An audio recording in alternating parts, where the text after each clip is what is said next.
Okay. Are we back? We back?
What's up, people? Can you hear me good? Can y'all hear me good? Let me know.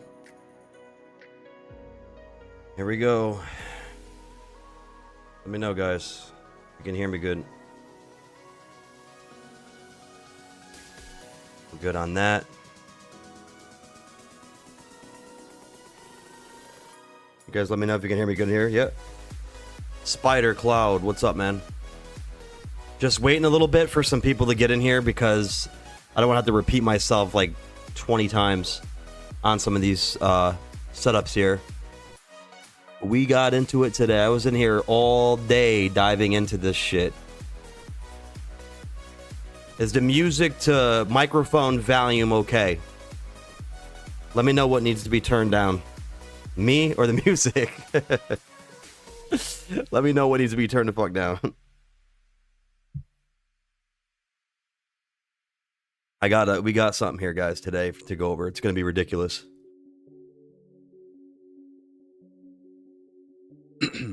Got some wild shit to go over.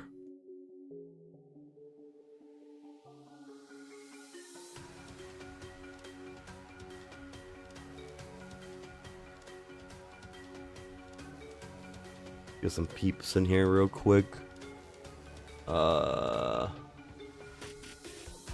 Let me know too in the chat, since you guys are the first ones here. What are we looking at first? What do y'all want to see first? Kyle, what's up, Kyle? What's up, my man? Kyle Jones says, what's up? Gap down, then rip? I certainly hope so. We are running out of time, which only makes me think things are going to get pretty crazy in terms of the speed of this move that's coming, I think. I'm going to show you guys. I'm just waiting a little bit to see some peeps get in here before I dive right into this shit. It's really, really crazy. Like, we have to start seeing these things go, man.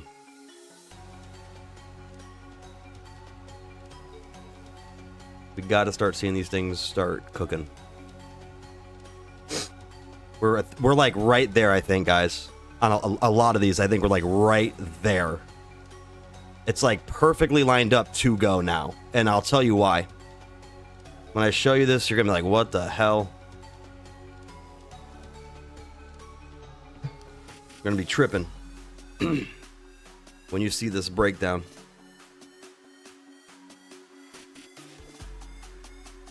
Where's our peeps at? Where are you guys?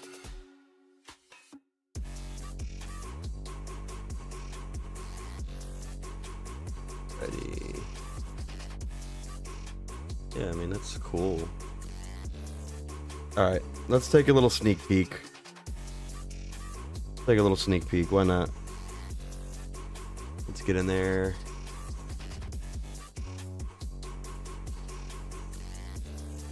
Okay. What do you got going on?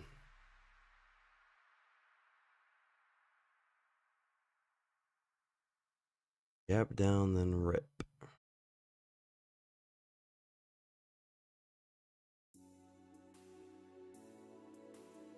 Let's go. Let's put a damn chart up in here. Let's put it up. All right.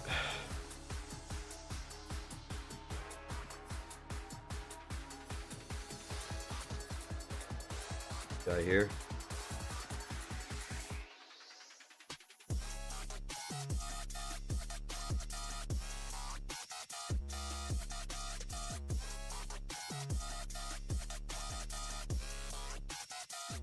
All right. Anyways.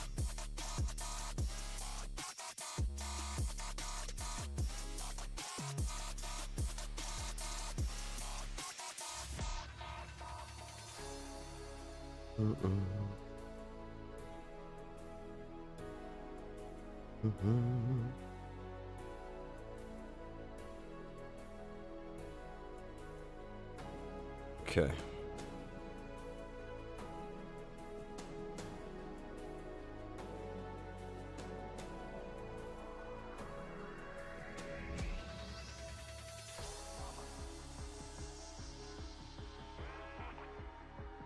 What is going on?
Let's take this.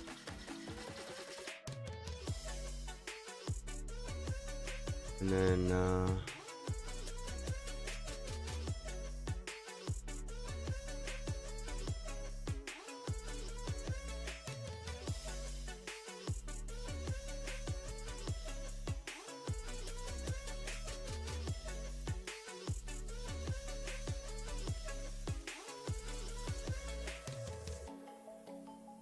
You piece of shit. What the hell, dude? What'd I do? Here. And then I'm gonna go... First of all, let's put the link up. That would have been helpful.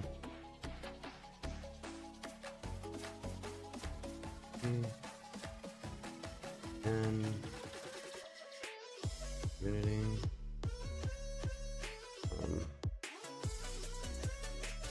Neo... And... Neo... Doge... And... There we go.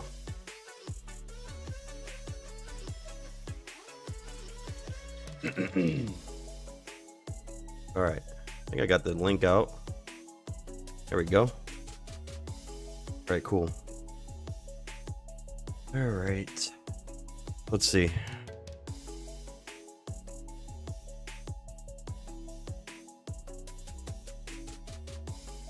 To get this out.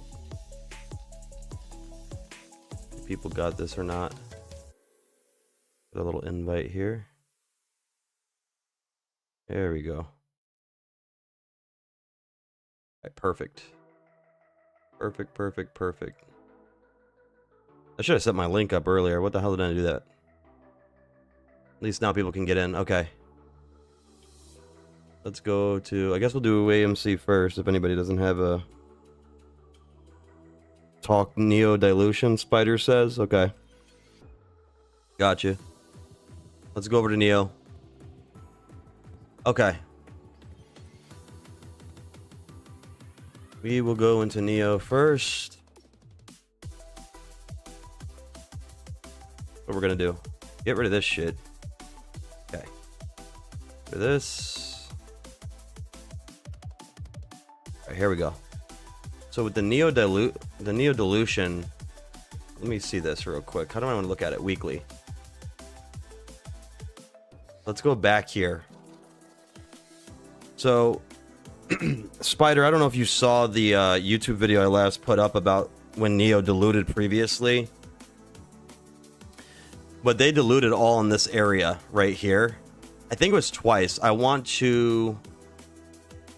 Let me see their... Let's see, Corp Actions maybe? I wonder if they will have it.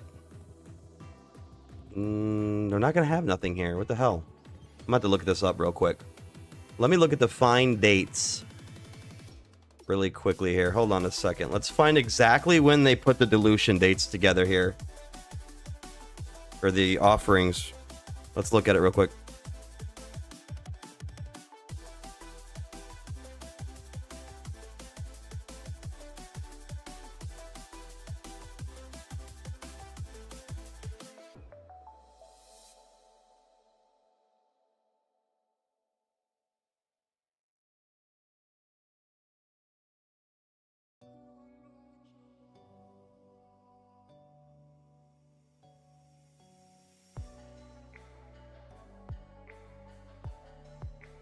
All right, we're looking at it now here. If I can pull this up. All right, Neo's experienced several notable instances of share dilution over the years. Company's share count has significantly increased, particularly noticeable in the past few years. For example, 2018 to 2023. The largest annual increase in this period occurred between 2020 and 2021, where the diluted shares outstanding surged by nearly 33%. Rising from around 1.18 billion to 1.57 billion. So it's like, what was that shit? That's like 400 million shares offered in that time frame. So in terms of recent activity 2021, Neo announced a sale of up to $2 billion in American depository shares. So that was in 2021. They raised capital. So between, I wanted to see the exact dates. Okay, let me see. Give me the exact dates.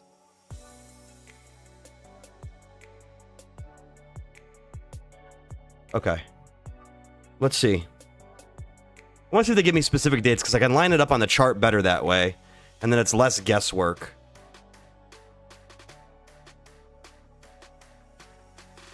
It says between 20 and 2021. I'm having an issue. All right, so let's look. Either way, guys, yeah, between 2020 In 2021, that's this entire stretch of time. 400 million shares added between, let's start here. Between here, we'll say, and it could have happened way over here, but 2020 to 2021. And they added 400 million shares in this entire area from this point to that point. That's why I said the dilution doesn't really matter. They're just raising money, right, at this point. Let's look at the... wanted to see the releases, right? Where's their news category here? Wait, this has no... symbol news, Jesus. Let's see. Right here? This is it. Let's look into this. And it doesn't even like let you guys see it here. Holy shit. What are we doing? And I just see it? I just want to see how much they sold. Damn. Hong Kong? 4,030 million share offering to... What is it? What's the equivalent of this? It's like Chinese dollars. What would that be in the United States? Let's see. $136 million... Sorry, 136 million share offering. Oh, shit. The placement is expected to close around April 7th. And the shares will be offered to non-U.S. persons and offshore transactions. Interesting. So 136 million shares. They expect the offering to be completed by April 7th, 2025.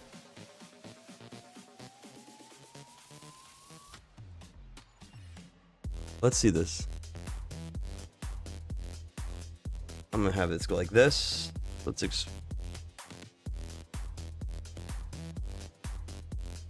So Neo, 136 million shares.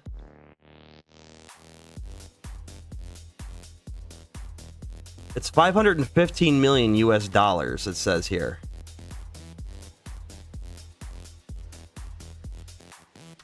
Research and development, strengthening and balance sheet, general corporate purposes. Let's see, what else? The placement expected to close around April 7, 2025, which is the date by which all transactions pertaining to this offering are expected to be finalized.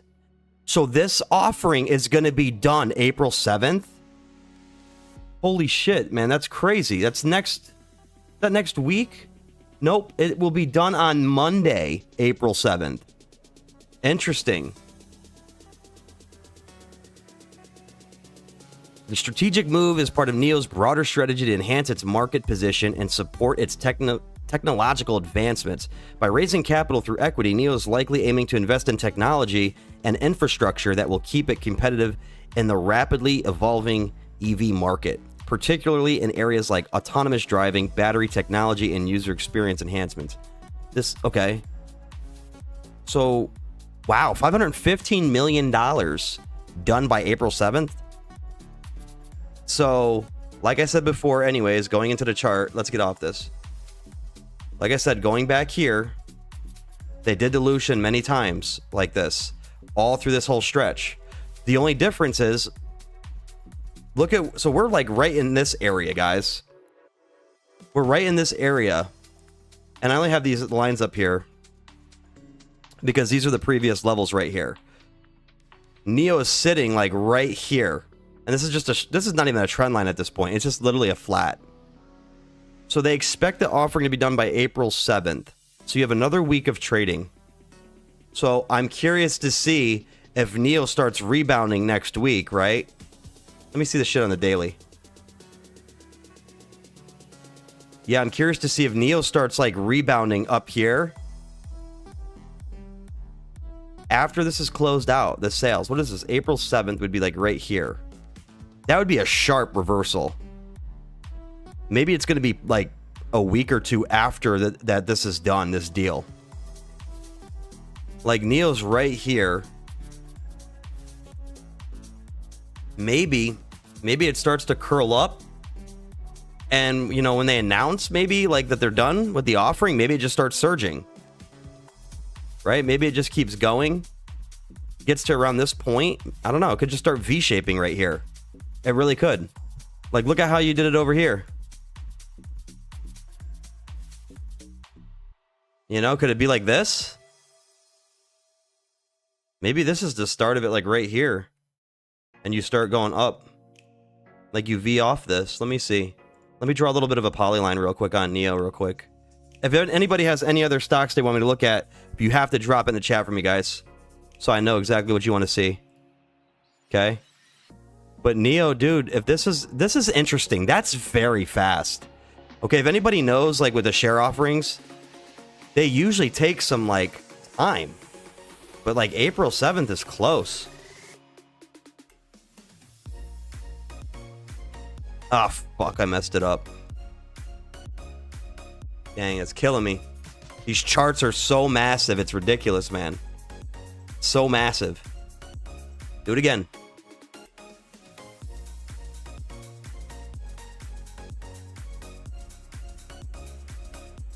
Like that. Let's walk it over like a doggy. There we go.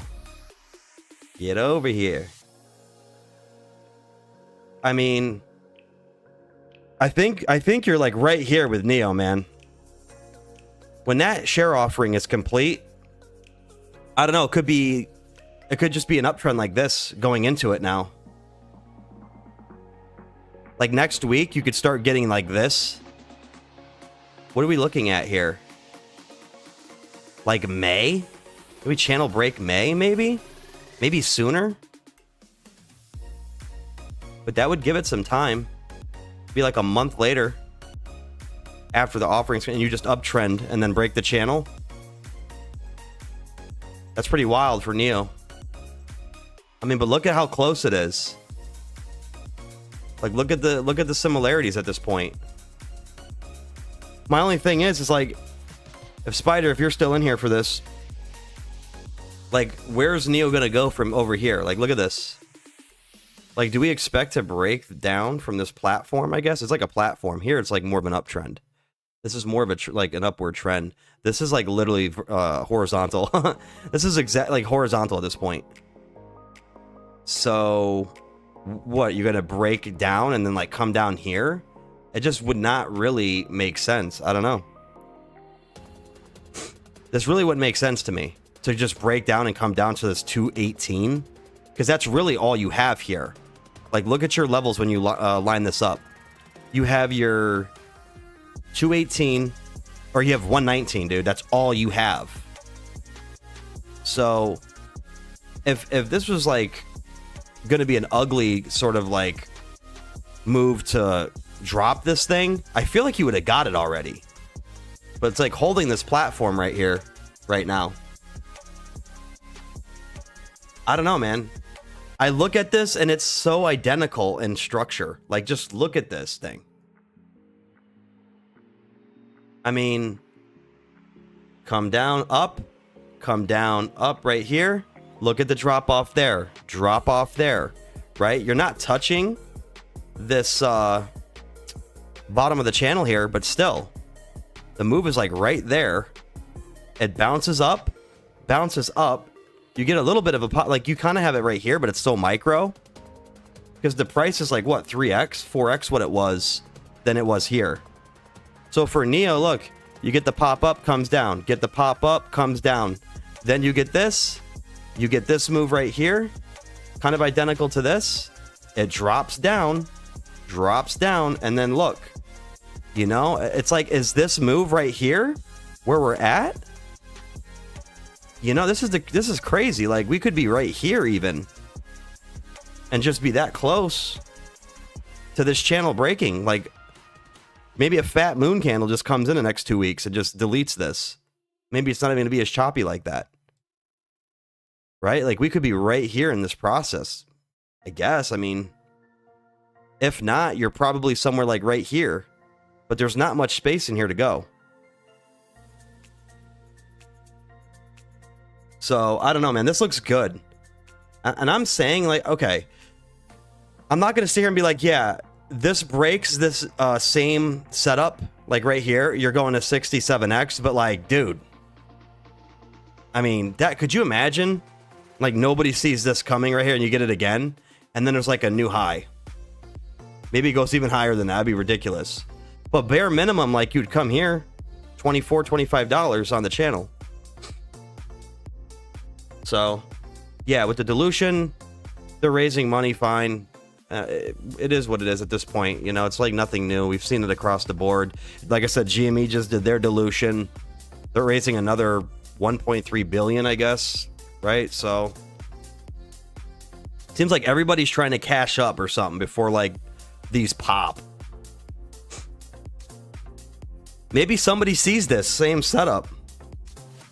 No, Neo does not make money. You want to know something even scarier than them not making money?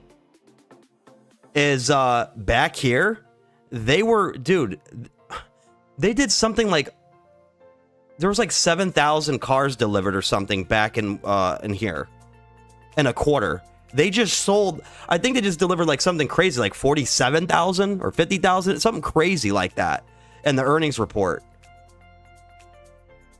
So everything since this structure over here, everything has gone up when it comes to their entire performance as a company. Every metric has like gone ridiculously higher than this when they first came about right here. When they IPO'd, even in this entire area. Even through here, like you see this move, like it wasn't like, oh, they're just like profitable and we're like making money here. So it's crazy to me that like everything in this structure is like 10 times better than what it was here in terms of like their performance, right? And you have the same setup. So what do we think is going to happen there? And that was the other thing I was saying is like, do we have maybe the net income? Let me see. Like this is total revenue on the quarter. It's only gone up. Let me see their annuals maybe. Like this is what I'm trying to tell you right here. It's like 2020, 16 billion for that year. Let's just do it this way. Fuck, this is crazy. You add these 2 years up, right? 2020 and 2021, because when you go back to the chart, look at 2020 starts here, and we go to 2021 of January right here. Okay. Let's go back to the financials now. If you add up these 2 years of revenue, this is like $52 billion in revenue just here in these 2 years. Look at the last 2 years, 2023, 2024. Like 100 was this 110, 120 million? Oh, sorry, billion. 120 billion. Like double this. I don't know. It's just interesting. And I mean, the Chinese government's funding these guys. Exactly, like Rooster said, this is Chinese. Like the Chinese government is subsidizing all this shit. They're paying for literally everything for this EV revolution over there. What else is there? Can we get any kind of indication of what's going on? Assets. Even like, Jesus. Liabilities has gone up, but it's like equivalent, essentially. This is like it's literally a equivalent fractal, even with the fundamentals. Like this right here, right, matches up pretty much with your, well, let's see here. I gotta fucking do some serious math in here with this shit.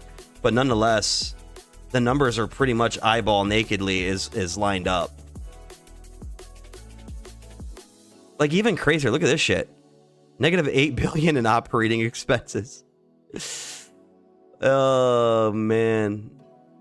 It's just across the board. Where's their, I wanted to see their report. Because they broke it down very nicely with everything, and I wanted to see that, and I guess I'm not gonna get it here. Where did I pull that? It's like news, right? It was like releases. Eh. Strung by. Symbol news. Where's your yeah, 136 million shares right there. Where is the... They were going to sell 188 million, it looked like, back here, I guess, one day ago. They decided to go 136.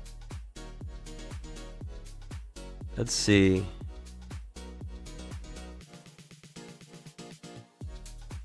Right here? Oh my god, they bring you to the damn article. God, I hate... This is like such... There's like 50 ads all over this damn thing. I don't want to see tip ranks, bro. And have like 67 ads. Just give it to me straight.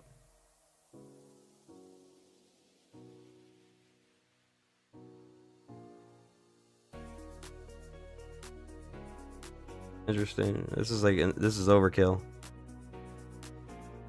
This one here. It's going to end up bringing me to fucking like NASDAQ.com and shit. Alright. Here we go. Jeez. Jimmy had 80 mil volume. What's up with that? Where's... What did you say? Where Neo in 2026? So... Key takeaways here. It says 72,000 vehicles were delivered in the fourth quarter for NIO, up 45% year over year. Okay, boom, right there. Including 20,000 vehicles basically from the newly launched Onvo brand. It says revenues generated from vehicle sales amounted to 2.39 billion, up over 10% year over year. Another increase. Other sales of 281.6 million rose 30% on a year-to-year basis. Gross profit was 316 million, up 75% from the year ago level. Thanks to decreased cost of sales, gross margin was up 12%, essentially, up from 7.5% a year ago. Vehicle margin in the reported quarter climbed to 13% from 11.9% in the fourth quarter of 2023 due to lower material cost per unit. So this shit was all across the board. It was like everything increased. So whatever. We get the point at this level. Like this is it, man. To me, this shit's about to pop. Neo's about to go ridiculous. I just don't see what those numbers like it breaking down here. It just does not make sense to me. Let's get rid of that. And he said, what? Jimmy 80 million in volume today. Let's see what the hell's going on with Jimmy. I think I had something written up for it. I got a chart up for it.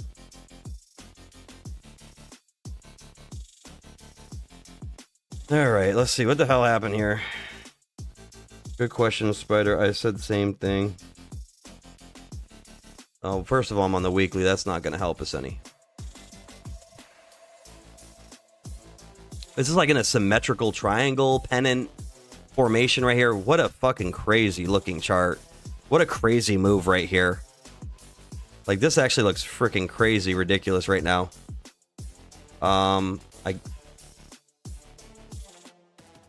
Yeah, let's see. I mean, EMA wise, it's like under, it's definitely far below under the 200 EMA. So, yeah, this is going to be interesting to see what happens with this. Are you going to get like... Yeah, you kind of already have a move like this, though. What a weird move. Gotta say, GameStop, what a strange ass... Like, it didn't even come up to the top of this pennant right here. Like, it looked like it could have, like, really taken a shot at, like, going right here. Like, there was enough until they said the 1.3 billion sale. Trying to buy Bitcoin, I guess they say it's Bitcoin, but yeah, I mean, what a very, very weird type of move. Let's see MACD real quick. So yeah, this doesn't look good on the MACD right now for GME. Like, look at this. Your volume peaked on the MACD and it's getting shorter. And now the MACD line is looking like it's crossing to the downside. So this doesn't really look good for GME right now, unless they pull some crazy shit out of their ass. I just don't see. Like, that to me does not really look too hot. You know, I don't like that the, see right here, I liked this move on the MACD. This was great, cross right over. But then it's coming down now, very sharply. Could you get something like this? Could GME be doing something like that? I guess to some degree. I don't know. MACD looks different. And then comes up. I don't know. Looks more like this right here, actually, yeah. Looks more like this move playing out. MACD crosses down. Comes up. Little side to side. And then you get a crazy melt up. Right here. Anyway. Yeah, GameStop doesn't see... It looks like they cooled that move right off. Like, I don't know what happened with that. Just the timing of it. This thing was ready to start busting right here. And it just got, like, snatched. Energy just got snatched on GameStop, man. Let's see what else is on here. Yeah, even the super trend is saying it. This is done. Coming down at least. Who knows? Coming down at least... What, you're going to come here? 19 bucks? Or are you going to go all the way down to $19? That'd be ridiculous. I don't think you'll get that. If anything, this has to bounce around in here, I would think, right? Maybe it bounces around in here. But it could still go either way, 50-50, that it could go down or up. With this type of setup, I guess. And this is rough. This is just a rough, gruff kind of setup for when I was looking at it, just trying to figure out where is this thing going. Like, cause here, it like came out of this channel. Like, I guess you could go like this. Let's see something. Like, if I extended this channel, first of all, again, like a,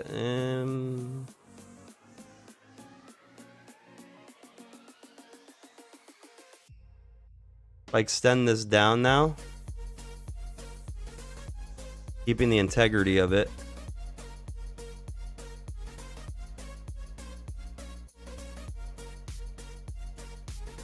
I mean, is this like a whole, I mean, is this like a crazy channel test?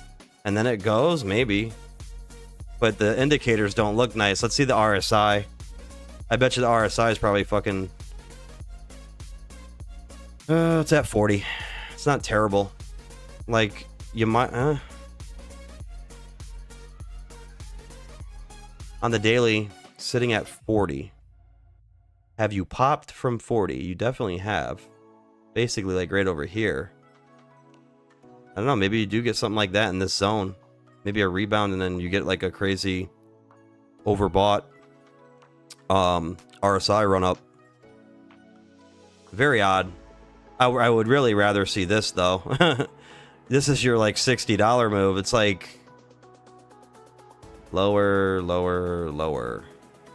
Lower highs, even on the RSI. Not sure, man, how that... This one's very, very odd.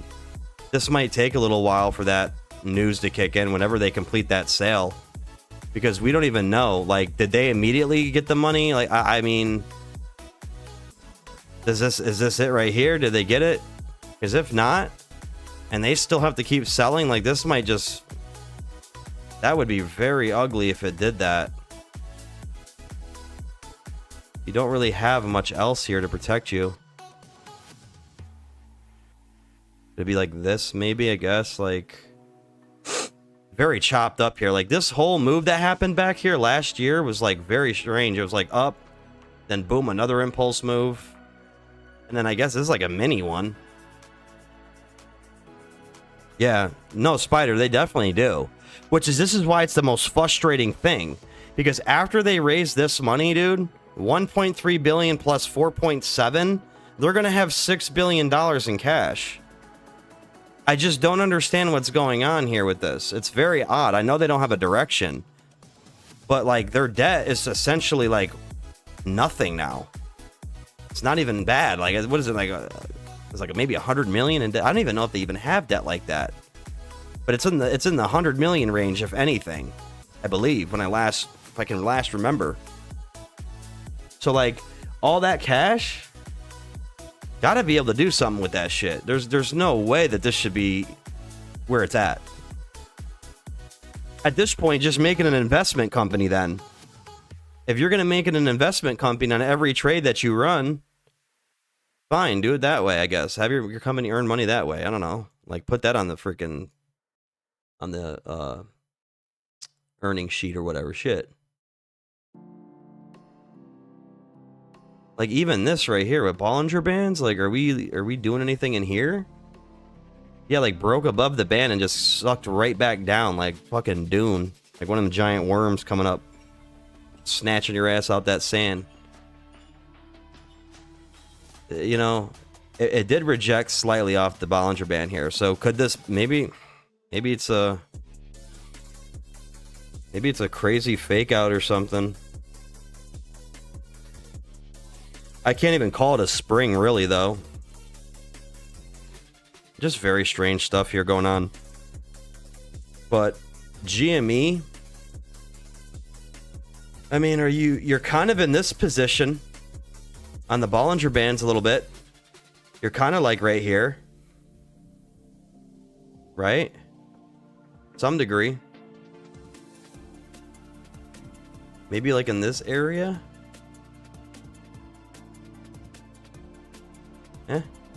Looks a little similar. Yeah, I don't know. This is weird. It was a whole very weird week in the market. But if I go back to SPY, this is where it's the interesting part. So where are we at? Right here? If we do not, I did this today. This is crazy, man. This was a very, very crazy amount of drawing and like mapping out things for the SPY. And it's important that we know this because if this comes down, you have to say, well, how is this in your mind? You got to be thinking, well, how is this affecting anything you're invested in, right? Especially like all the plays that we're following on this channel. It doesn't matter what it is at this point. Like, how is this move going to affect your portfolio, whatever, if this happens? And this is just speculation. But I'm telling you right now, like, we have two scenarios. You see this 548? If we come down here and double bottom and we don't reverse, I'm telling you, I painted this move out. Then you could get, like, downward price action on the market. And not only that, but when you look at SPY, this is a head and shoulders pattern forming here, guys. That's not good. Head and shoulders pattern is not good. And this is the hypothetical right shoulder. But I'm telling you right now, if we do not get this move to invalidate this head and shoulders pattern, the market is fucked. Okay? And my whole thesis was market topping out in October going into 2026 and then having your sell-off. But what's very odd is like it looks like it might be sooner than that. So that means our moves have to happen sooner then. So everything we're talking about, AMC, GME, whatever it is, dude, it's like we need to have some kind of event pushing those small caps up, because if this move's coming, I mean, you're talking in like the next week or two. And then even crazier, this is SPY, okay? Look at NASDAQ next, okay? Look at NDX. Bear with this because this is all fucking... Let me see this on the... So this is freaky. Look at NDX right here. Head and shoulders played out essentially. And you went down just like this. This is what I'm trying to tell y'all. Just like this, down. And look what you're doing already. If we get something like this, I already know it's coming at this point. Okay? If you come up again after downward price action like this, and you rebound and then reject, this is it. That's a head and shoulders. That's what I'm seeing. So how is this going to affect everything that we're following? Like, this is what I'm trying to tell y'all, man. It looks super like a head and shoulders to me on NDX and SPY. So if our theory is correct in terms of the small caps finishing this market peak off, right? And then who knows? Maybe who knows? Maybe this is shorts covering and shit. I don't know. It could be anything. It could be a number of things. I was talking to another channel member today, and we're trying to figure out like what's going to be the front and center part of this move. Like, is it the tariff thing? What are they going to blame for this? Is it the market or the housing crash 2.0? What is it going to be that causes this to go down to 14K on the NASDAQ from 22,000? Spider says, I'm a meme stock investor. What could make AMC go up? Well, this is what I'm trying to say with these indexes. Like, if we do not rebound, let's get rid of all this shit, because we got to be able to see this a little bit more clearly. Because I was trading this today on that Weeble. It was like the Weeble guess the predictions or whatever today, which is pretty fun. It's like contracts for price movement on the hourly. It's ridiculous. But already, guys, you're curling down here. So yeah, like you're saying, Spider, I don't know. I mean, if what's going to make it pop, it's really, I don't know if there's much that can necessarily make it pop other than the cycle and fractal playing out. I mean, there'll probably be some kind of news to justify AMC running, but like, look at AMC setup. I told you guys in the video yesterday that if AMC came down, it's a double bottom pretty much at 282. And look what happened today. Right on that all-time low trend line. Curled right down just like this. 284 as the low, man. Slightly higher, but essentially double bottom for AMC. And look at this move over here. This is where it's really interesting. So your double bottom basically on this. Here you go, right down to the bottom of 283. 289. A 5-cent differential. If this is the case, if we're right here, then you already know what's coming. I'm telling you guys right now, and GME just had that crazy pop. I'm wondering if AMC's like behind right now and is going to have its pop next. Except GME didn't really do anything crazy. It went to like 29 bucks, 30 bucks. So like, you know, maybe there's some divergence now in both of these, like in terms of like the strength of the move. But like this right here, if that's playing out, then you're going to get this. Basically, what that would be saying is that Monday, Tuesday next week, you'd be getting this next move. You'd be getting my $20 to $23 move, what I said, if this is going to keep progressing. But if it decides to pop up and you go up to like, shit, I don't know, like $7.50, like $9, like I don't know, that wouldn't be good. That'd be a new higher low forming for AMC. So this is why I said we got to start getting this thing moving, because the market broadly doesn't look, it looks in a freaky position. I hope it's just a bear trap. Like when you go back to it, like I hope that this is just one big bear trap, right? Like maybe thinking this is going to play out, and instead it just rockets back up, and then you do this again. This is what I really want to see right here, because this would have you topping out in like October, between like what, October and the winter, whatever, somewhere like this happening. But if you don't get this move, you're probably getting this one. Spider says $9 gives me 80K. Well, then there you go. You know, that's good. You got to make that decision though in your mind, like what you decide to do.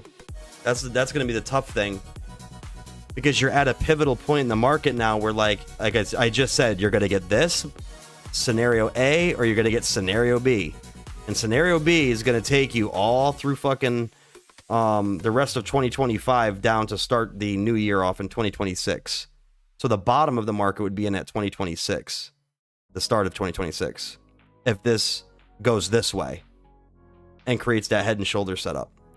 If not, and then you get this move, and if I was to put it over here, then you're probably getting like, again, a market top out at like October or something. Somewhere in between this range, you get your top out. It's like a 6-month move. So that's where we are. And maybe I should just draw it out for you guys so that you can just see the two scenarios right here. Like if we are right here,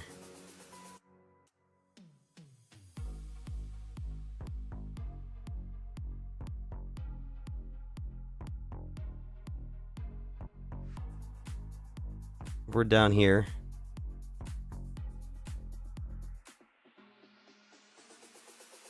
Try to do this shit as accurate as possible. Whatever. It's gonna be a little. It's like little choppy candles in here. Jeez, man. Whatever. This will give us an indication of what the moves are gonna look like. You're either gonna get this for your upside move.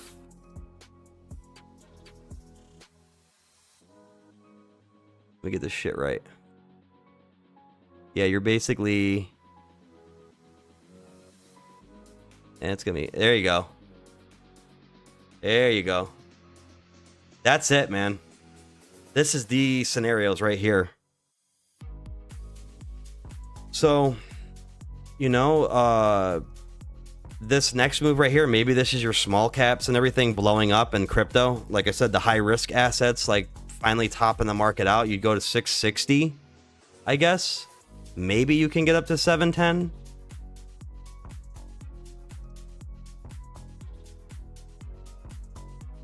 Be like right here.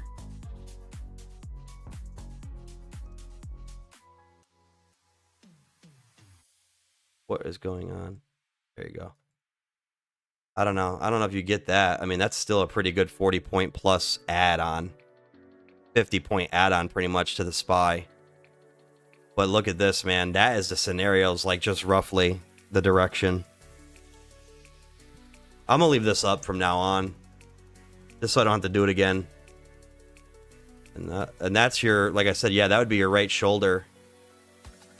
Man, that sucks if that happens. Either way, I feel like small caps have to run faster then. Like, this is ugly. Because if the small caps don't run and then you just get this move, guys, you're fucking... I mean, where are they going? Like, this is a crazy drop for the SPY. Down to 460. That's like the previous, like, breakout zone. Almost like the previous top. Right here. It's very close to it. So if AMC and like GME stay at what, $20 and $2.80, if they don't get some kind of significant move and this starts happening in the market and we get this scenario, they're going to drop. That's the thing. They're going to drop.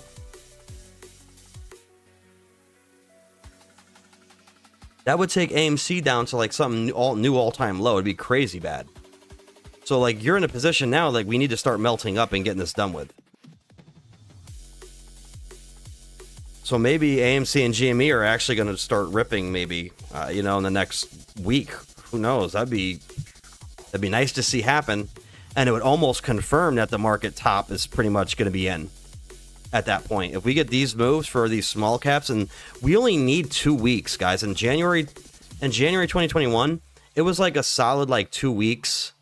Maybe a month, give or take, for the small caps to like top out. And then after that, they were tanking. You know, they were tanking from that at least point. And then like you might get the part 2 where it comes back up, right? Maybe the top of that right shoulder is where you get the part 2 move for these, right? Like, let's just say theoretically we're playing out the bear thesis one. That means we got to start going like now within this range. I would think we have to start going here if you're playing the bear thesis out, or you know, minimum, like you want to run here on this wave up. I feel like the market's got to be trending up for that move to take place. And then maybe like here's your like breakdown. Maybe like this is move one for AMC, GME, they like rip up. Then obviously they come down. And then on this right shoulder peak, they do their second run. And then after that, market bottoms. Market fully bottoms out. And that's a 100-point drop on the shoulder. So that's what I'm saying. Like, we have to get going on AMC and GME. Like, this has gone on way too long. Way too long, in my opinion. In a lot of people's opinion. Like, this is crazy, the shit that's gone on. I mean, 1 year of price action in here. From here to present, guys, going into April, we have 1 year of this. And to me, this is an accumulation zone. So I think this is about to be wrapped up. AMC and GME are going to be wrapped up. I don't give a shit what GME is doing with the whole dilution thing. Like, time frame, these things are about to wrap up. And again, like, let's see the 200. Let's pull it all up. Like, the 200's right here. I just don't see it. I don't see this market getting the crash out until these kind of high risk plays go up. All these speculative plays have their chance to run. That's just me, man. 1, 2. And here's another thing. This just proves my point more. That we could start seeing... I mean, going into next week, I will not be surprised if we start melting up like we did last year. Same time. I just won't be surprised because look at this, right? The SPY again today on the daily. Look at this fucking candle. You went from 570 to 555. That's a 15-point drop on the SPY today. Let me make it clear. You had a 15-point drop on the SPY today alone, and AMC only fell to this level. This is how you know this thing is down in that coiled up zone. Where'd you go? You went 295. Listen to this. 295 to open, 296 down to 284. You had a 12-cent drop. So the SPY dropped $15, 15 points, and AMC dropped fucking 12 cents. Like, let that get into your head. Like, that doesn't make sense, right? If this isn't concrete bottomed. And it just did this little move like we said it would potentially do. Weeks ago even, I said that. If we didn't come here, right? I said we want to break these trend lines. You broke them from underneath. Came down, you basically retested. The channel came through it, but you're testing the all-time low trend line. So where do you go from here? Like I said, man, it looks like a repeat setup of this right here. And I hope that I think we're right here because look how dead even the bottom is. It's like I told you, it's 4 cents off. These bottoms are 4 cents off. Look at these bottoms. 282 and 284. 2 cents off. Like you're in the same ballpark region for AMC.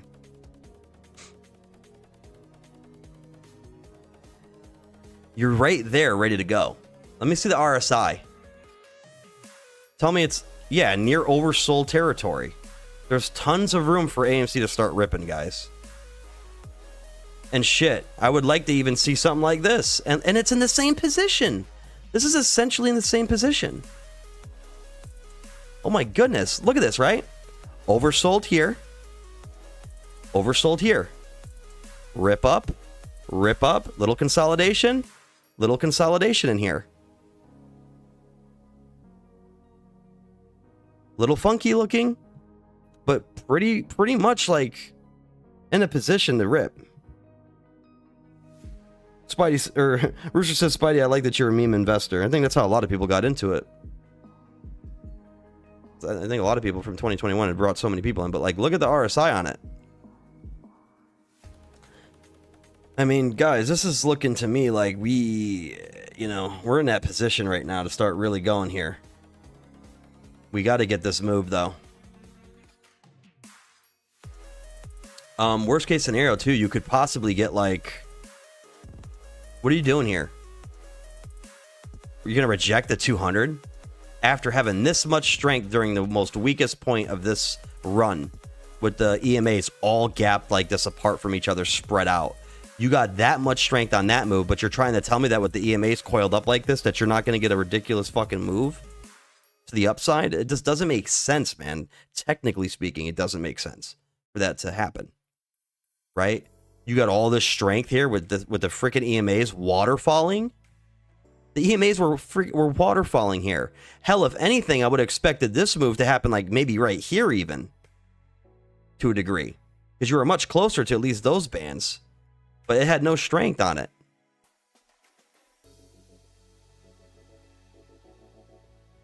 Kind of tripping, though. That was still gappy, but whatever. But, man, you rejected there off of a 5x move. What are we going to get now, right? And that's why I said, I think next impulse move could be up to this level up here. If it doesn't and we squeeze, fine. Maybe it goes up to $55. I don't know. Another thing I played out today was this. People are going to like this one. I'm like, January 2021 repeating. Like you would do maybe... This would be stupid, but possible. Like maybe you're somewhere in this zone. Let's just try running it. I mean, this is not... There's like nothing here.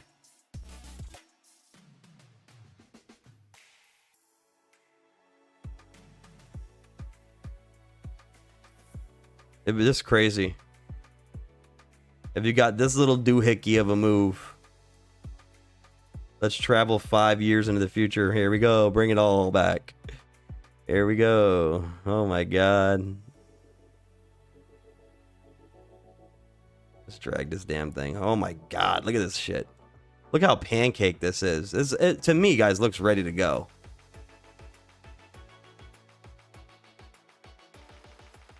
So if you got your 2021, this is for all the people that are like, this dude, man, saying that it's only going to go to $22. I'm just saying like conservatively. But if you want to get ridiculous with it, here you go. You want to get a little more crazy. If you want to get more 2021-ish, come up to 12. It rejects to scare you out, maybe. Right? Basically at this level. That kind of crazy how that lined up. Essentially right here. You come down and then you rip. And when I say rip, I gotta go on the weekly to look at this because it's ridiculous. Holy crap. There's your 2021 repeat. Essentially right here. $96, $100 maybe. That would be like that right there, I would say would be your super bullish case where it's like a squeeze type of thing. And not only that, but I think when that, remember the Judge Zern case and all that shit when they were doing all this craziness and AMC like ripped up? I think it was here, guys. Yeah. I think it was right here. Or yeah, I'm pretty sure it was this. Or was it this? One of these levels, it went to like the equivalent of what would be $10.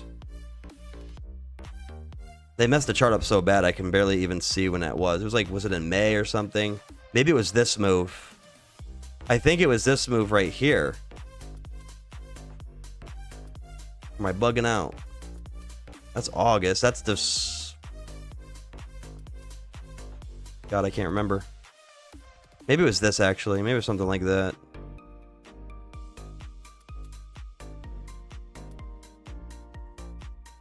One of these crazy moves up.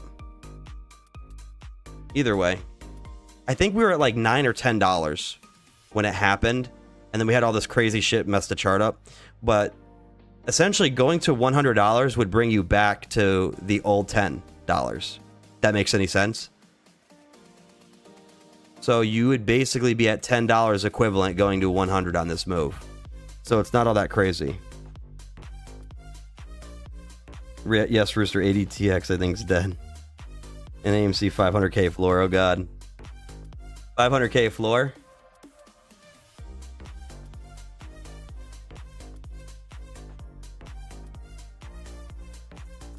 You said 500k floor? You can't even see 500k on the chart. This is what I don't get with people. Here it is. Wait, what the fuck? That's $500. You guys believe in that? 500k? Look at this. Oh my god. Look at that shit. I might as well do this for y'all for the I might as well do that for y'all right there. Here you go. Here's your AMC 500k right here. There you go. 501. There you go. Boom. All in one day. Fuck, man.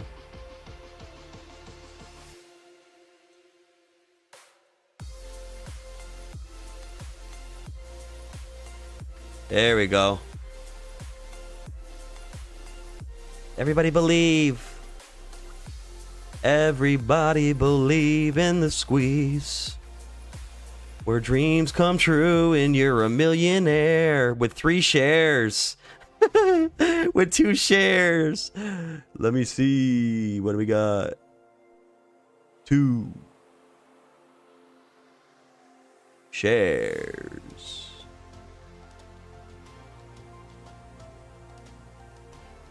There we go. This is how my handwriting is in real life too, by the way. Not even fucking kidding. 2 share squeeze. I went through the heartache, man. I had $140 in AMC, man. I was sweating. You know how I couldn't come back from that loss, dude. I was in it, man. I was in the trenches. 2 shares? You know how many pennies I had to get from the couch? You know how many fucking nickels I had to pick up on the sidewalk to get them 2 shares to become a millionaire? I did it, though. Because I'm a legend. 1 man. 2 share squeeze. 500k. I'll leave that up there. Because you never know. Neville Goddard believed that with his law of assumption theory is that when you go to sleep at night and in your mind you visualize exactly who you want to be, where you want to be, how rich you want to be, whatever status you want, if you sit there and you truly look at the image and build that image in your head, and then you say to yourself, I have done it. I am a millionaire. Wow, this is such a great feeling. I can't believe like the possibilities. Like, what will I do next? You know what I mean? You say that to yourself every night before bedtime. And eventually you will manifest it in your life. So these people with the 500k shit, maybe they're onto something. Maybe they are doing that. You know? I don't know. Law of assumption. You can manifest your destiny if you truly own it and believe it. Okay? Let me get it, guys. Drop the beat now. 3 share people in the chat. You better have more than 3 shares at $2.82. That's all I know. I will buy you 5 shares. Okay? I'll buy you 10 shares. Shit. I think we could come up with that. Was that a 20 spot? Am I bugging? That's 10 shares? Jeez, man. But that's what we got with AMC right now, man. This setup right here. Could you just start... minimum, what? I guess even if you reject it here, I'm waiting for the old goat there. Adam Aaron, if you're in the stream, man, send all my subs some popcorn. We love the popcorn, man. We love the stock. We want to just keep buying your popcorn and being broke. No, I'm playing. We need that popcorn sale, the money. We need the money. I want to know what's going on with the fucking popcorn sales, but he won't tell me. I tried calling him. He will not tell me what's going on with the popcorn money. I think he might just be pocketing the fucking popcorn money. Let's be real. What do y'all think? He might just be taking popcorn money and just jacking shit. Like, I don't know what he's doing. But, in all seriousness, let me see if I can, like, get... Like, even if you guys repeat this move...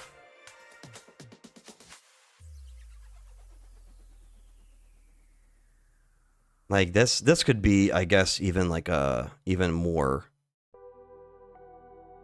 It was like that right there. So this would be like Monday, Tuesday, if I'm correct.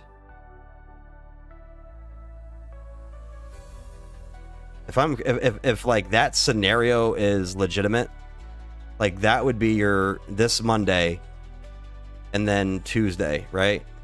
If it repeats the same thing. And then like you would get a double top almost, I guess. So $11, $12, like what would be the cause for that to go down, I wonder? If that's the case. If it's not my $22 target. But the last time it ran, and I ran the extension, it went like right, I think I said between the 1618 and 2618.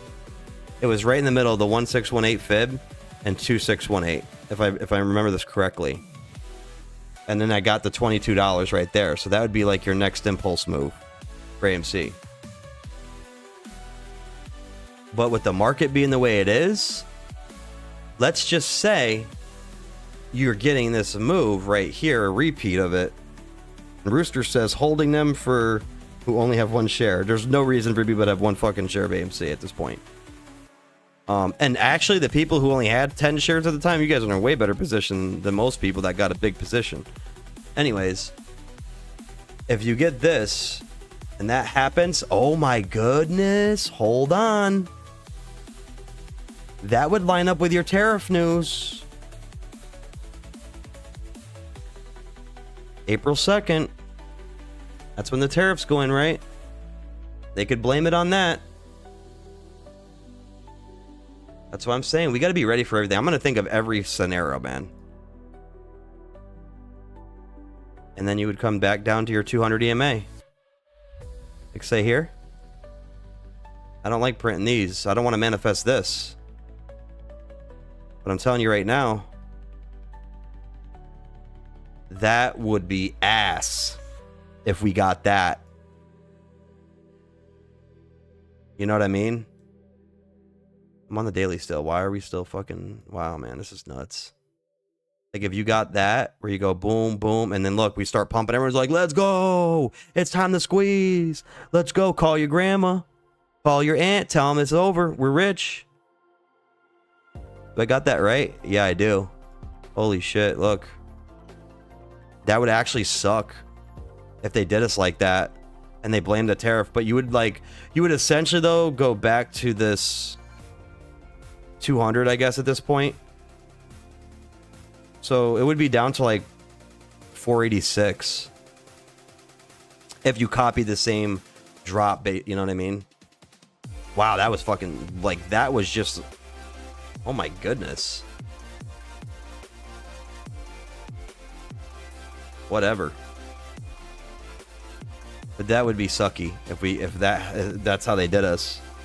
And you're like, oh, tariffs today causing a 7% drop in the market, and then you look over at the broad market and look at the SPY.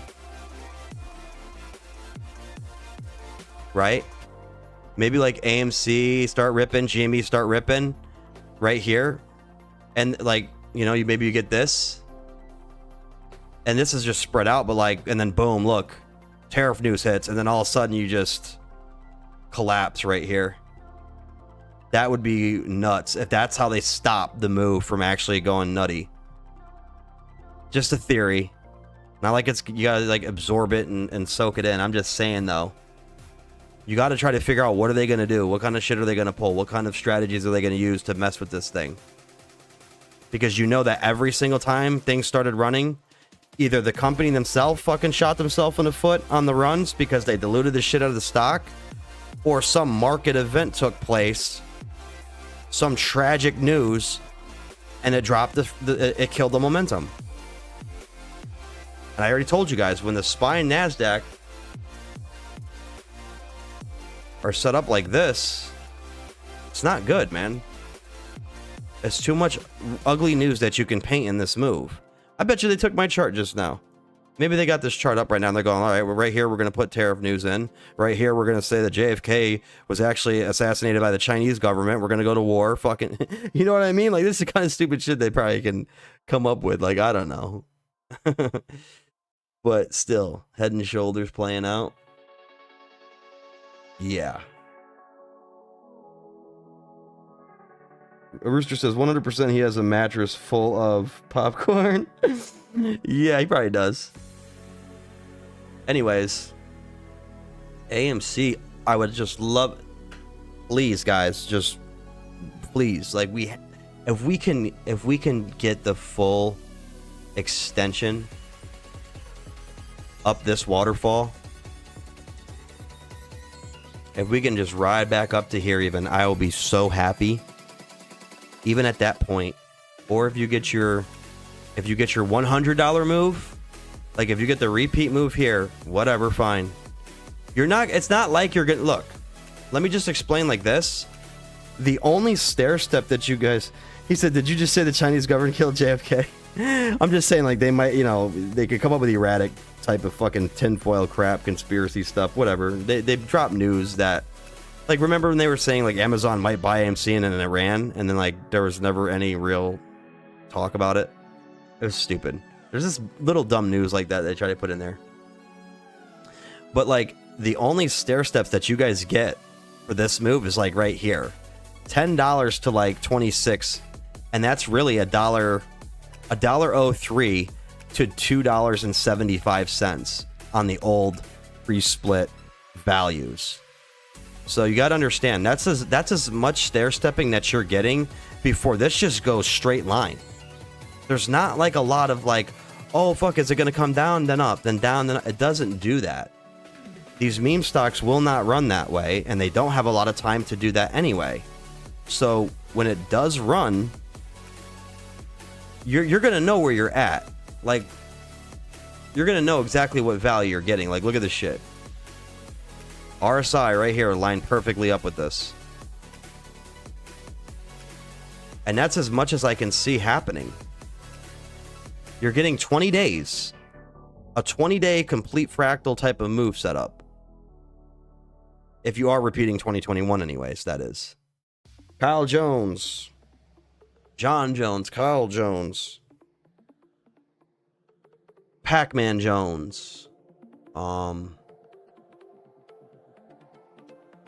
Jones says, I was about 10 minutes behind you guys in your live, not worried about AMC at all.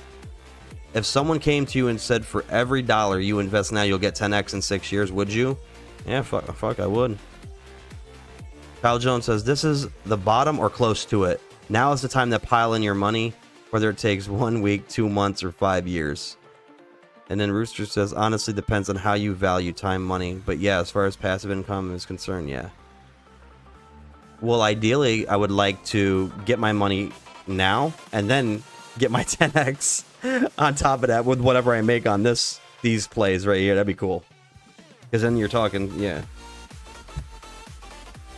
But anyways, yeah, Kyle was saying, yeah, I was saying, I think you were definitely, if you're only 10 minutes behind, then you definitely heard when I said that this pretty much looks bottomed. And I said this would be like a repeat if you stopped at 12. But I'm going to just not look at that because you never know. Like, I could try to jinx it, and I don't want to do that. But, like, to me, if the market came down 15 bucks, 15 points, then I would feel like this is done. Like, this only came down 12 cents or something, like I said. That's just not even close. What is that, 2%? What did AMC close down today? AMC fell 2.7% today. And SPY came down 2%. That's never happened before like that. Usually if SPY drops fucking $11, AMC dropped 20%. Like, that's usually the case. Cal Jones says, everyone wants their 10x right now. I dumped 6 figures in AMC. If it takes 5 more years, then I'm still good. Doubt it will take that long, but no need to sweat it. Yeah. Yeah. Motherfucker, you could have bought your own theater. No. You could have bought the own chain. I would have went to your theater, man. I would have watched all the movies up. Look at Dogecoin though, too. So here's another thing. Like, Dogecoin came right to the top of my channel, like I said. It could test the channel. And then maybe rips from here. We have to see what Dogecoin decides to do over the weekend. Because ideally, I would like to see it start going. But if Dogecoin comes down, then you're testing this. You're gonna go like, what? Boom. And even like Dogecoin kind of looks head and shouldery right here. It's like mini, but it's like this right here. Like, fuck is my drawing at?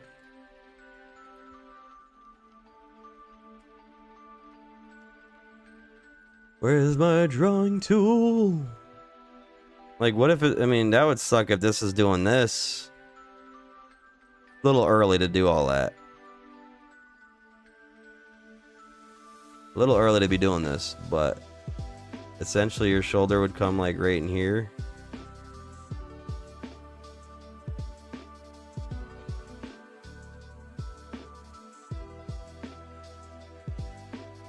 Like, that would suck. Comes down, comes up, then it just fucking goes down to 15 cents. But then it's got to start going, right? You would think. I don't think that's the case. So that's like too micro. That's way too tiny to even map that out right now. I mean, that would be like some shit I'd put on like a fucking 5-minute chart. But overall, like, Dogecoin looks like, I mean, if the cryptos are starting to go, bro, then I can only imagine that AMC and the small caps are gonna go. Like, if this is the run up for crypto, then I imagine like they're gonna top out, small caps are gonna top out, and then the shit's coming down. The whole thing's coming down. And then Kyle says, let me read this. Could have bought an off-grid cabin and a small flat screen for 100K. Now's the time to put money in AMC. If it drops even further than DCA from here, in my opinion, either way, it will go up eventually. Yeah, there's no way it could stay down there. Just doesn't make... I mean, and the annoying thing, like I was telling the guy Spider in the chat... Here, let's go to weekly. This is the annoying part about this entire thing.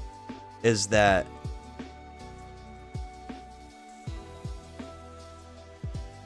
in this entire region, this company, throughout all this shit, has only gotten better. So how is it that years later, and I don't even care whether they're profitable or not, consistently that is, but the fact is the losses were bullshit from the beginning because of COVID and all that. And then you had all these people on strike, not wanting to act, not want to make the next, 6 Avenger movies or whatever. That sucks. It's not really the company's fault. It's not like they're doing a lot of dumb shit. I mean, and they chopped the theater chains down, right? The ones that were underperforming and everything, and added new revenue streams and the whole nine. So, like, where it was here, it's just not fair value to me. Like, why would you squeeze here when the shit was basically dead in the water? And then get this after every single fundamental improvement. This is like, gotta tell you right here that this is on a fractal, right?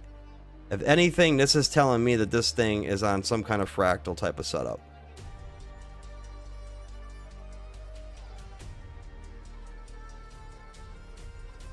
All it is, to me, all it is. It's another version of that. What's this, my 500K squeeze line? I shouldn't be showing you that. Gotta delete it. That's all this is to me. Even down in here, like, look at this shit. Like, that's all that is. It's another drawn out descending, setup before it blows up. Come down, blows up. Maybe fucking shit. Would you guys bug out? Could you imagine, like, let's just imagine this. Close your eyes. And I'm gonna know if you're not closing your eyes imagining. Everybody close your eyes. And don't cheat.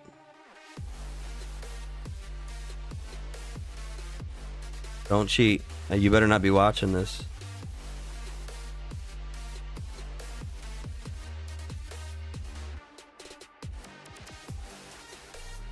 I bet you guys would be shitting your pants. It's shitting pants time, as Negan would say. You guys would be fucking going crazy. I can't even get to it. Here we go. You guys would start going berserk if you got this set up. I can't even see it. It's that legendary of a move. You're coming from Pancakeville all the way to Moonville? How did you even do that? How did you do that?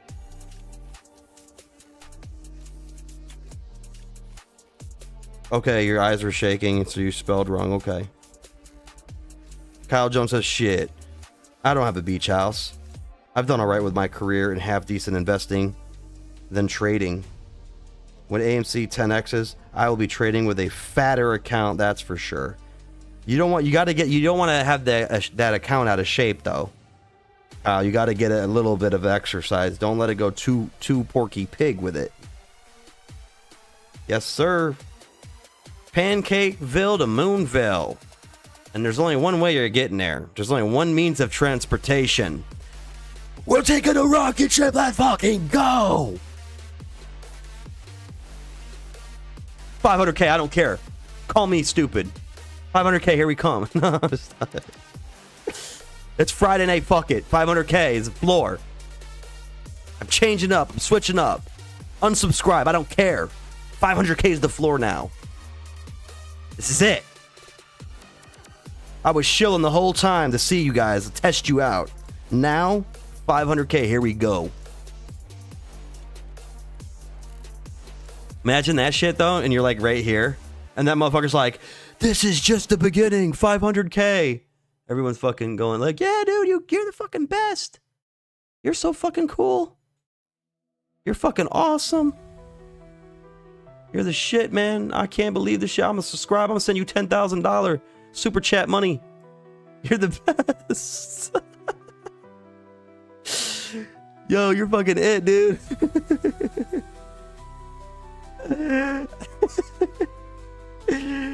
Fucking hero. There goes my hero. You're a fucking hero. You're a legend. People would be shocked. What the hell happened? That's right, everybody. Rivian giveaway activated. That's what I'm talking about. Can you imagine? I would be super sick for people if that happened to you. Like, that would be horrid. That's what I fear is going to happen, though.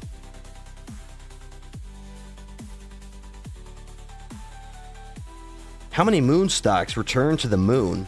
Like, how often does it happen? By Rummy Black. Shit. How many moon stocks return to the moon? Let's just break it down like this, Remy. You got maybe 4 pairs of moon shoes with 4 astronaut astronaut uniforms, I guess you call them, suits. Fucking astronaut suits, right? 4 astronaut suits, 4 moon shoes. Okay, they're separate. They don't come as a package. And you got maybe 3 seats on the rocket ship. Moon shoes, that's because moon shoes were they were like a toy back then. It was like a toy back in the like what 2000. They were like called moon shoes legitimately, and they would make you bounce and shit. Like you jump on them. They were like little trampolines for your feet or whatever. They're like little springs, I guess. I don't know. So people were running around him and shit like that.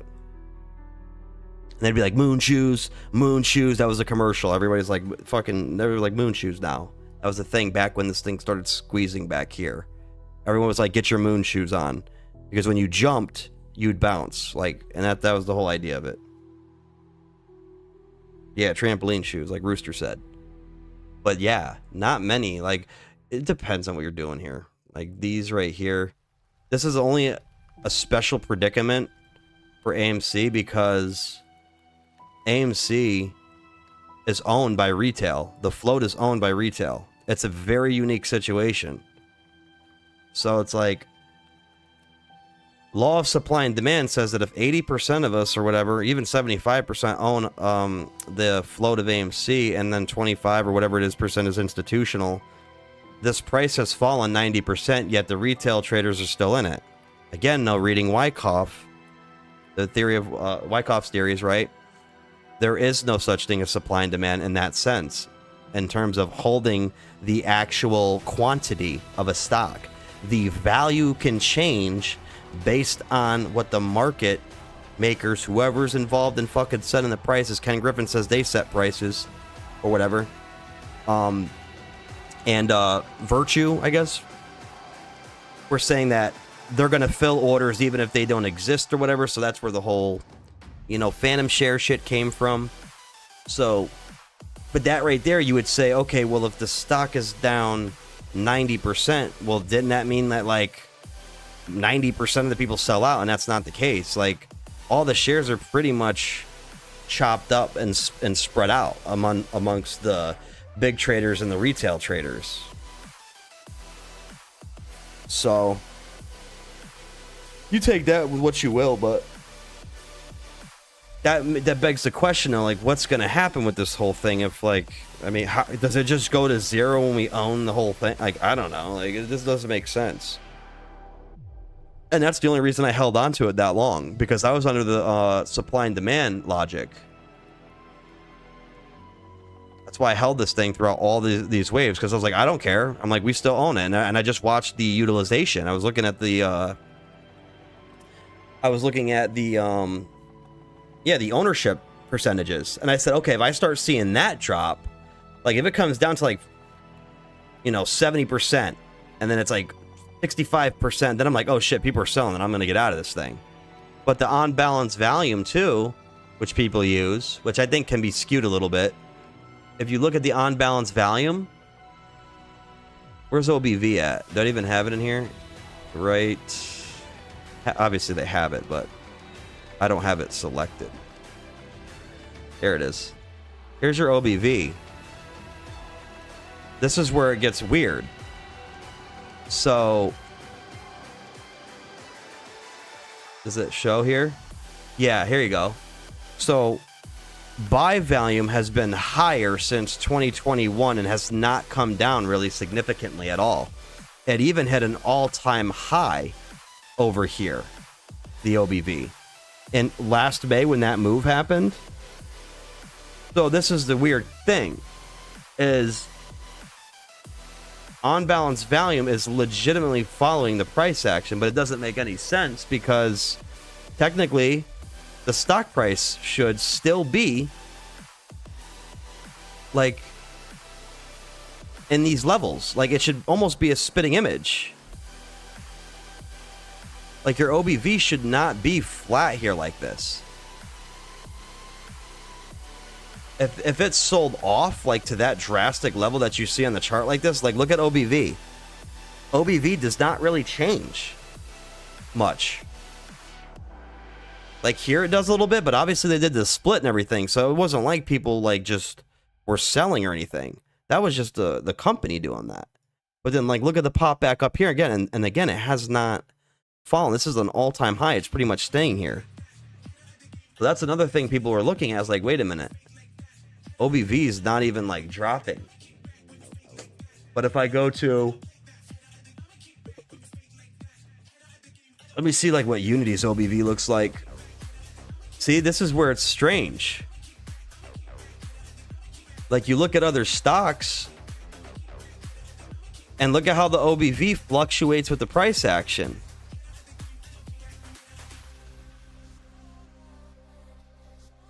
It's like 1-to-1, but AMC doesn't do this.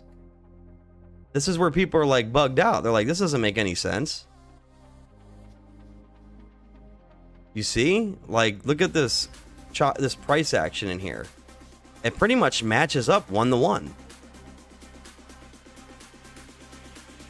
So that's where we're thinking like, yeah, some shady shit's going on. Because you pop it up here.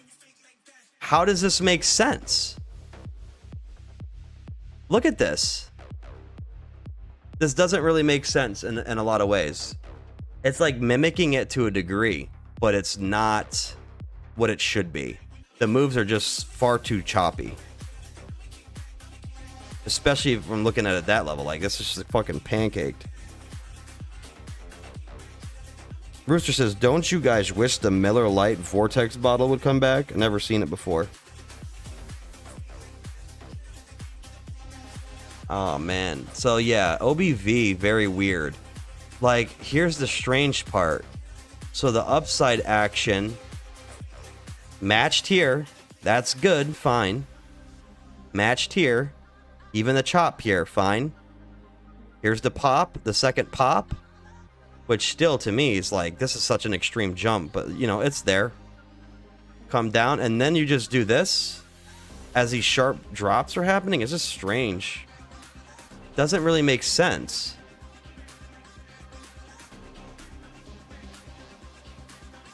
You know, OBV should have dropped much harder than that.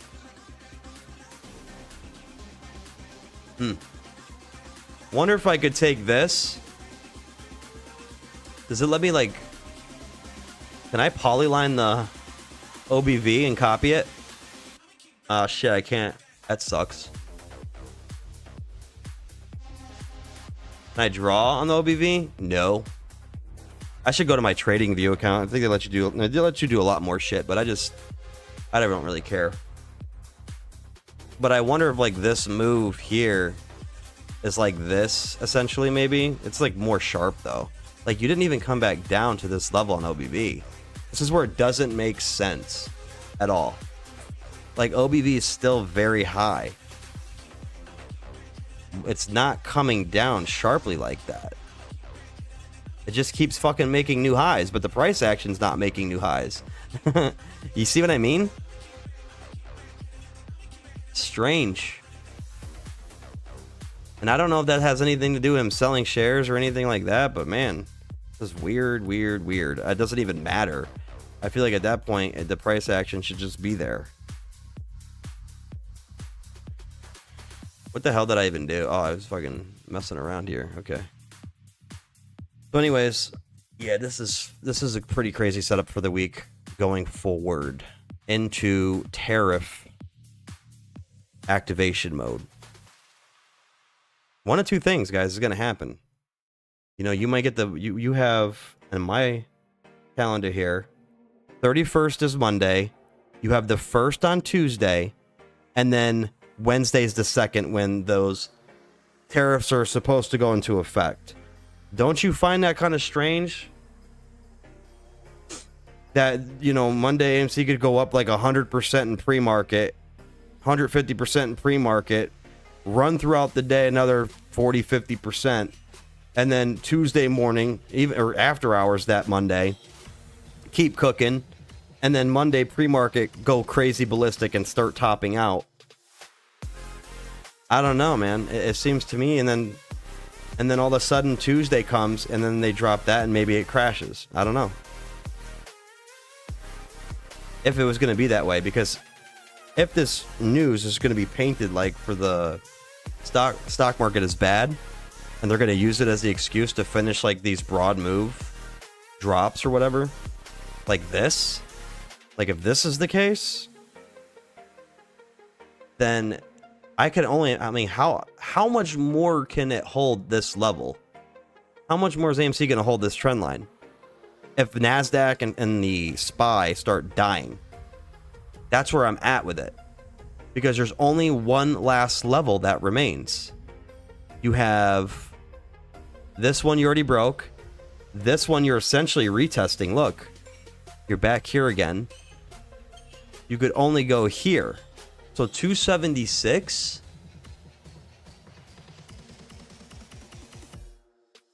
like, you go to 276 and then it's 238. You're back to the all-time low. It's a massive double bottom. I just don't know how that makes sense for you to go to the levels that we're trying to get to from 238 again, with like tariff news coming into play in 2 days, if they're going to try to use it the way that I think they're going to use it. This just lines up at a very interesting time. Or maybe it doesn't matter. Maybe the tariff news doesn't matter, and it just, you know, the market just whatever does sideways action. I don't know, but I just find it funny that everything is at this moment where you're breaking key levels now on the, you're testing or breaking key levels with the spine, the NASDAQ and everything. It's just like, do we just I don't know. There's a lot of people too out there.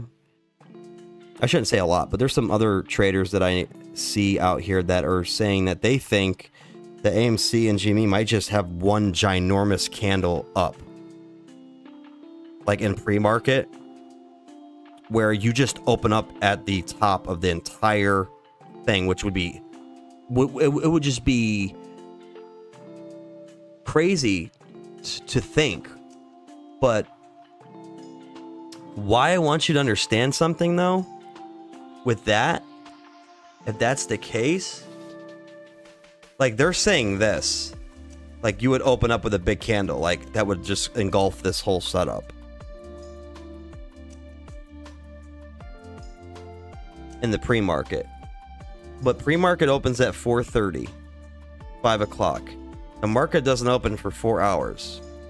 So I'm not gonna lie, what they could technically do, they could just let this start running like crazy until it hits the peak of it.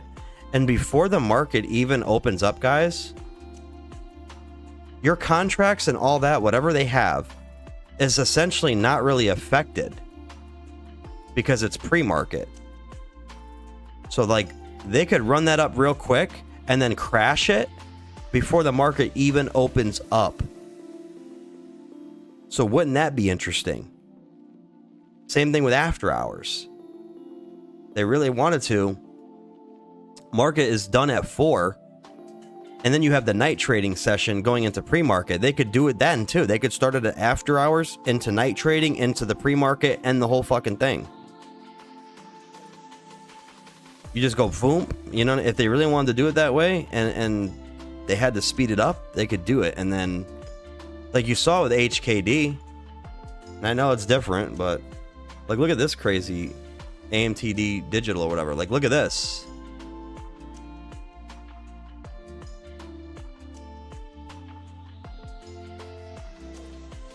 Okay. And this happened over 2 weeks though. I just don't, I mean, could you imagine though if they did it? This is it right here. Holy crap.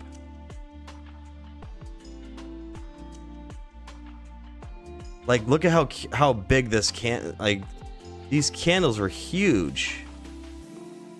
But they essentially could do some crazy stuff like that. But could you imagine getting this in like, well, not fucking $200, but like whatever. Could you imagine getting this like right here in like one daily candle? That'd be crazy. Remy Black says, are you going to look at Unity? Yes, but I'm just going to look at it though. We're not going to do anything with it. I'm just going to look at it. Okay. Let's just look at it real quick. We're looking at it. You guys see it, right? This is Unity, okay, everybody? You guys good? You just wanted to look at it real quick. There you go. It's green bars and red bars happening inside of this.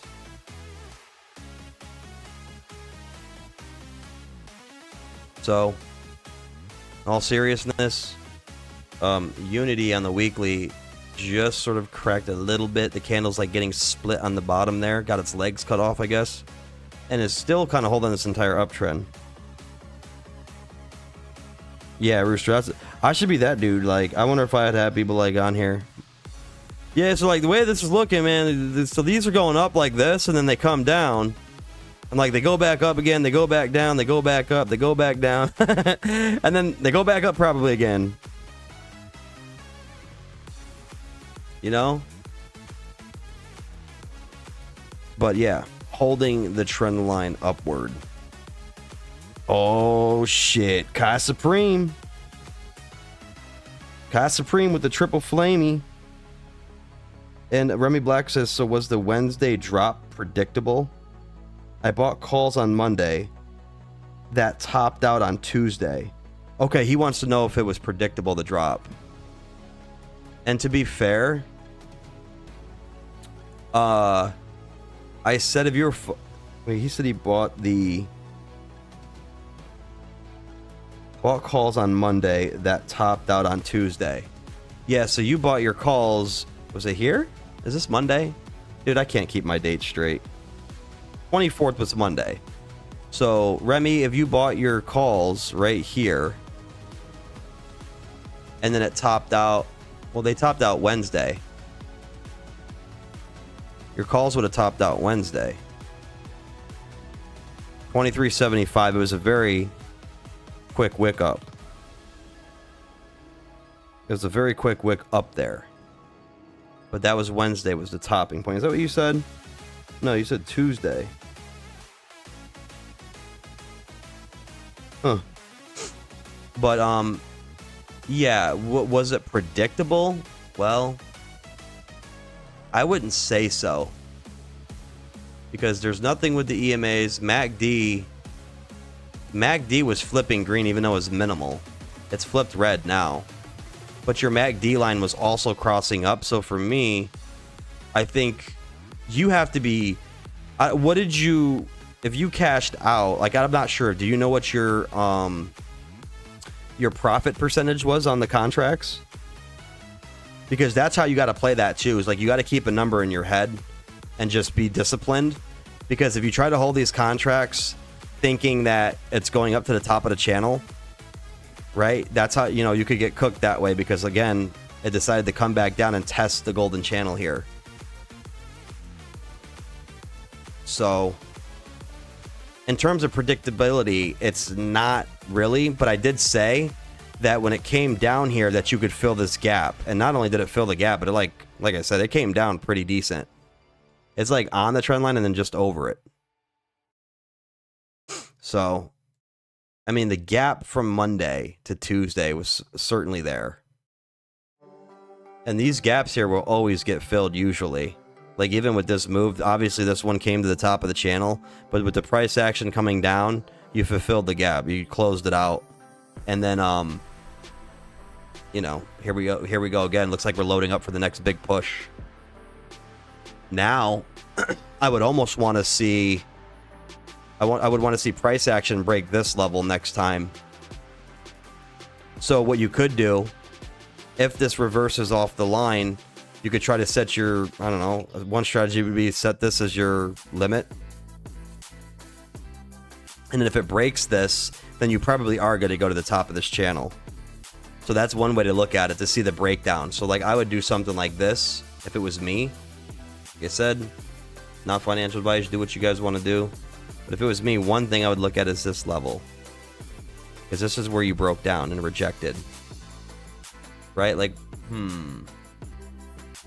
Like, okay, one example, I guess, that we could use on this chart is this level. So price comes here, it reverses, right? And then you go here. You come up, you bump your head, and you come down significantly. Now here we go. The next V, the next reversal point, you come up, but the way this candle goes, it like you almost... This is something you'd be watching intraday as it comes above this level with strength like that. This was at 25.85. So if you got above it like right here, 26.49, and again, I would have to look at it on like, I don't even know if I should spread it out this much. It's like an hour. Holy shit, even on the hour, it just like gapped up. It looked like on what, open? It was like out of nowhere. It was at 10:30. At 10:30 a.m. And it just started gapping like that? That's crazy. But anyways, what I was saying here is on your daily, This is where it gets hard for entries when you have big gaps like that, because it didn't like do this so that you could like nicely ride up to that level to like test it out.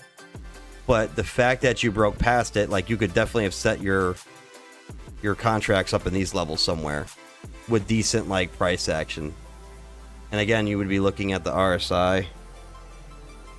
Let's see what the RSI was doing at the time. Yeah, definitely melting the hell up. And then like when you saw RSI right here, you could have said, okay, I'm going to buy put contracts because that's overbought. I'm going to buy put contracts for maybe somewhere in this level again.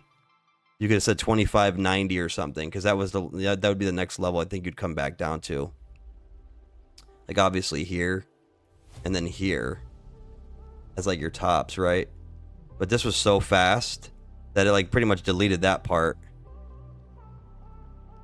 Yeah, you could have definitely have done something like that. But it's very quick sometimes. Like look at the wick. Like the minute that wick rejected, you got to be ready to go. Remy Black says, I was looking at the volume bars in EMA. All the red bars were small and the green volume bars were larger. I was watching the 1 and 5 minute and it looked fine. Okay. I bought at the money, so I wasn't too worried about it dropping, but I was kind of blindsided. I'm just trying to improve. I don't regret buying. I regret not selling. I was up 500, but I'm trying not to cut my losses. I mean, cut my gains. That's the problem. You know, you're very fixated on, you're trying to hold out for this big move, but you need to understand something, that if you pull that 500 and if you were looking at your RSI, well, let's just say here hypothetically, something like that. I mean, right here, you were not really in a position. You were kind of caught in the in-between like this. Okay? You were kind of caught in the in-between, and that's where it's hard. Is if you get in here, like, you got to be careful. That's why I said, like, what would that have been for you, percent gain-wise? Like, if you set a limit, like, hey, every time I'm going up 30%, I'm cashing out. And you just keep it. Who cares if it goes to 200%? The fact is that you're going to snowball your money faster. You don't need that many trades. Let me tell you something. This is one perspective that will really change your view and how you trade and how you'll stay disciplined. Hold on a second. I'm going to show you something. It's going to be a crazy breakdown.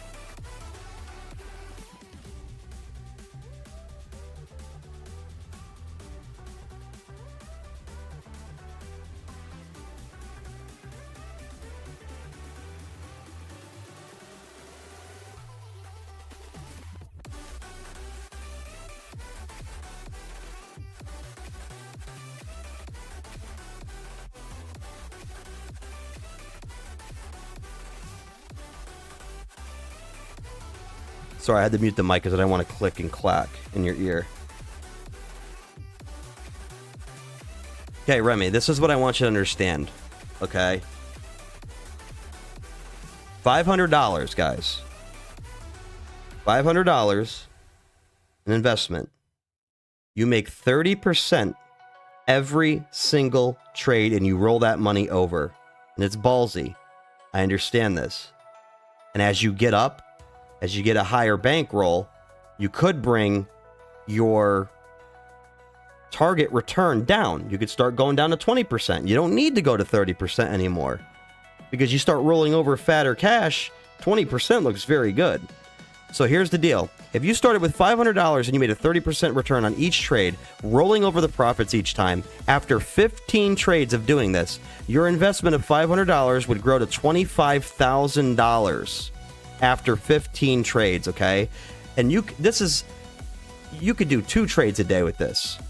Even if you did if you did a trade a week, if you only did 1 trade, if you did like let's say you want to do like a weekly thing. And again, I've done this where I've made 30% in the first hour of the trade. And I'm like, I'm closing it out. Right? You have to do these things. And I think 30% is very doable with contracts. I mean, they're so volatile. Like 30% is like nothing, I feel like, these days. But you got to make sure you know where you're entering and all that stuff, right? But 30% return every single time with consistency. 15 trades. That could be 15 days of trading. That's 3 weeks if you're disciplined. Okay? So, I mean, shit. 25K? Let's say, now, let's do another 15 days. 30 trades. Whatever. I said days. After another 15 trades, with your 25% rolling over on a 30% return, your investment would go from 25K to $1.3 million in 30 trades, guys. That's what I'm trying to say. And again, very ballsy. When you start, you know, you're talking about putting up the whole portfolio. And here's another strategy. One thing that you could do, one thing that you guys could do is maybe you hit a certain profit zone. First of all, get your $500 back for one. In case this thing blows up, right? You can come back in and restart the strategy. But if you're telling me after 15 trades, I could take $500 on a 30% return snowball, make 25K, right? At that point, maybe you pull out some money. Maybe you keep 10, 20K in the portfolio. Maybe take half. You got 12K in the portfolio. And then you say, now let's roll the 12K over. And you'll roll that over.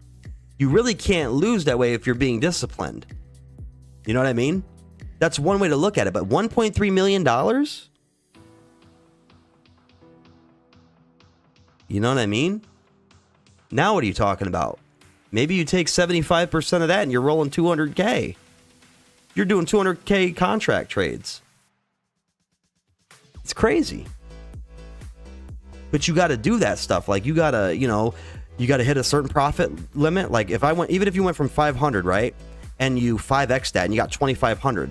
Well, first of all, at least get the 500 back. That's one strategy. This is what I would do. Like I said, not financial advice. Do what you want to do. This is something I'm telling you right now, though, that I think would be smart. Take the 500, whatever. Got the initial investment back. Now you got 2K. Roll the 2K. Fine. Play with the 2K for a little bit. And then after every level, maybe after every time you double it. That's 3 trades. And 3 trades, you're starting with 2K and you're doubling that, right? That makes sense. You go from 2K. I think it's even more than that, right? Yeah, whatever. Even if you turn it, if you double the 2,000, maybe you take 2,000. And every time you double the 2,000, you keep taking 2,000. You take half the profit and keep playing with a certain finite dollar amount. And you can just keep it that way. Okay? After 3 trades, I'm doubling my money maybe. Okay, I'm going to take that. I make 90%. I'm going to take half the profits and then keep playing with that money. And then you're making $2,000 what, a week or something? That's like, it's like a salary almost. And then it depends. Do you want to grow your pot? You know what I mean? It's like how many chips do you want to put on the table? Maybe instead of, after a while, you go, you know what, instead of 2K, I feel like I found a strategy. Maybe I'm going to play with 5,000 or whatever, double 4,000. Now you're making $4,000 every single time if you find the right strategy. Remy says, I totally agree. The last month I was up 1,200 in DKNG, but I held to 4K. I'm trying to find the balance between greed and discipline. Well, it's more like, well, Rooster says real quick before I go on. Rooster says sometimes it's less discipline and just playing the smart money. 30% is 30%. There will be more trades out there. Well, 30%, like I said, if it's you're okay, let's just put it this way. You're more likely to be consistent if you are setting the bar at 30% than you are going to be consistent at maximizing the exact top of all of your plays. That's just 100%. There's no way that you're going to hit every single peak of your contract trades, dude. Just not going to be the case. But 30%, that's such a lower number. That seems to be so much more manageable than it is to expect to hit 100%, 100%, 200%, 300% every single trade. And even then, you would be accelerating your growth like exponentially. Like, you know what I mean? Like, you got the 4K. Let's say you hit another 300%. What is that? 12K? You hit another 300% at 36K, and then just keep tripling your money or something like that. It's crazy. So it's like, that's not realistic. But what's realistic is setting a low return, you know. And like I told you, if you start off with 30s, maybe you come down after you make a big bankroll, like 25K, and you're making 20% on 25K. That's pretty manageable, especially if you have some sense of the direction of the market and how to use the indicators. Like, getting a 20% is not bad, but it's about starting with that. You know, what starting amount are you going to play with? Obviously, the higher starting limit, you could get there 3 times as fast, right? If you start with 1,500, instead of getting to instead of 15 trades to get to 25K, you're talking about doing it 3 times faster, essentially. If I'm saying that right. Right? Let me see.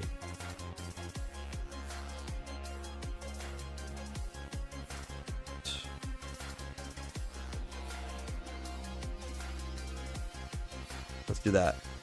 Starting with 1,500, I think it would take you like what? Was it 5 days? Is that right? Does that make sense?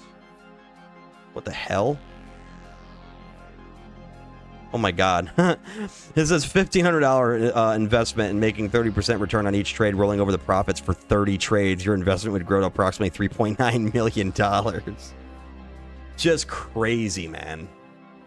And you also want to be in a trending market for that, typically. Like, you want to make sure the market's like trending like up and down to a good degree, because if it's just like little side-to-side movement, you're probably not gonna get much on that unless you're doing daily expiry, and that's where it's very volatile. But that's nuts. Let me say, how about 5 days, or no, 5 trades? I think if I got this right, I'm gonna see if I'm making sense of this. 5 trades with a $1,500 investment. In 5 trades, it would go from $1,500 to almost $6,000 in 5 trades alone. Even something like that's crazy to start. Okay, about double that, 10 trades, I think.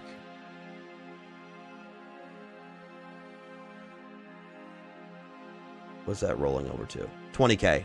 So yes, 5 trades less, starting with triple X, the starting investment essentially.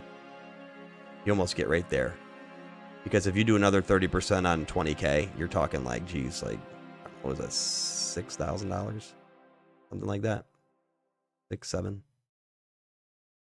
maybe $27,000 on 11 trades. So that's where you got to go with the strategy of trading. And I get it. Everybody wants to like hold the money and shit, and they want to try to get the maximum value of their portfolio and stuff. And I understand that, but like, once you guys learn the technicals better, you're not really going to care too much about trying to hit that one-hitter quitter. And I think that's why with plays like AMC and stuff, everybody's like, they're banking on that to be their once in a lifetime, life-changing money opportunity. But yet they're so dumb to understand that, like, if you made $100,000 at the peak of that move, and you sold out, and you took your 100K, and you learned how to trade with the $100,000, like, you can still become a millionaire with that, dude. You're right there. $100,000, a 10x setup is just, I'm not saying it's the easiest thing in the world to do, but I'm saying, though, it's like pretty doable, though, even when small increments. Like, if you spread like that money out and you did 30K here, 30K here, and 30K here in 3 different plays on contract plays, and you're doing 30%, 30%, 30%, you know what I mean? Or maybe one goes higher. Like, you're spreading it out, you're diversifying that. Or even on like a regular trade setup. Like, let's say you were to do it like right here. If you found this out and you found a structure, right? And I'm like, you know, I'm going to buy shares right here. I said this to you guys. This is where I bought shares. I bought my shares on the trend line. You're like, okay, I'm going to put 100K in. It's ballsy stuff. I'm going to put 100K in, 17 bucks. And it goes to $28. You know what I mean? It's $11 per share you're up on. So I got my 100,000 divided by 17 bucks, 5,882 shares. Then I go like this, times 28. 164K. I made $64,000 with 100K just positioning on the structure. So it's like, it's possible. Like, people don't understand this stuff, but it's like, fuck that. I'm going to go to, I want $1 million, $2 million on one trade. It's like, if you made 50K, 30K, and then you just keep doing the little things like that and actually learn and read a book, you will be fine. You'll be able to grow that portfolio. But again, and I don't think Remy's doing this. Remy's not like, he's just trying to maximize the profit, and that's fine. But like, when it's an irrational profit, that's where you have to understand, like, what is your target? Because you got to understand with contracts, once those contracts top out, dude, they're fucking going to drop in value very rapidly. It's not like a nice little, like, you know, trickle down. Sometimes they drop extremely quickly, right? Because you have to understand, you're trading with other traders. You're trading against other people. It's a competition. Like, if another trader knows, right, yo, when this goes up to $60, this shit's going to top out. And they start, like, all the good traders, the well-informed traders, Wyckoff says, when the well-informed traders get out of a trade, you're the one that's stuck in it still. And it's like, look, the top 1% traders are here. And as you go down, this is where the bottom of the barrel guys start to show up, right? The ones that are like way more high risk, waiting for it to rebound. That's what you got to understand. That's who you're up against, as the well-informed traders know when this is going to go. Like, look, once this channel was created, well-informed traders knew that whenever it touched the descending top channel to get their put options, and they did it. And I'm sure they had a profit number in mind, percentage-wise. Maybe they took profit here, even though, you know what I mean? Even though it went further, it's about risk. Like, what are you going to do? Because that's a long hold right there. Look at this. July all the way to freaking November. That's like, what is that, 3 months-ish? That's a 4-month hold. But some of the big longs will do that, where they'll be like, hey, I know that if I go here, I'm most likely coming down here to the bottom of the channel now. They might have caught it early and been like, yeah, we're going to ride that until we see it get close. You know? And you can also use like the time in between moves. Early on, it's difficult though, because you never know if you're going to get the same type of, you see how it went like 1, 2, like a W up in here. Like that. But if you spread them out, they could do 6 months for all we know. They could spread them out. You could do them however long you want. And you're going to get your 30%. You don't even have to wait 6 months to get that. You know what I mean? Like, if you came up to this top and you're like, fuck it, I'm going to put options out. I'm going to do put options out 6 months for, let's see, maybe the break point here, maybe here or something. You know what I mean? You're still going to be in the money. You're going to get easily 30-40% probably in no time, probably way before that. You'll probably start getting it back here somewhere. I remember I was doing this, like, I would put a trade in and the price would just reverse and go up like 50 cents to $1. And I'm sitting here already seeing my P&L go up 20%, 10%. I'm like, wait, I just put it in. So you don't even got to do anything crazy that way. You can easily get in there. You know, it's just, you got to have some strategy in mind and know your structure setups. But could you imagine that you're just trading this thing like this in here? You know what I mean? All throughout it.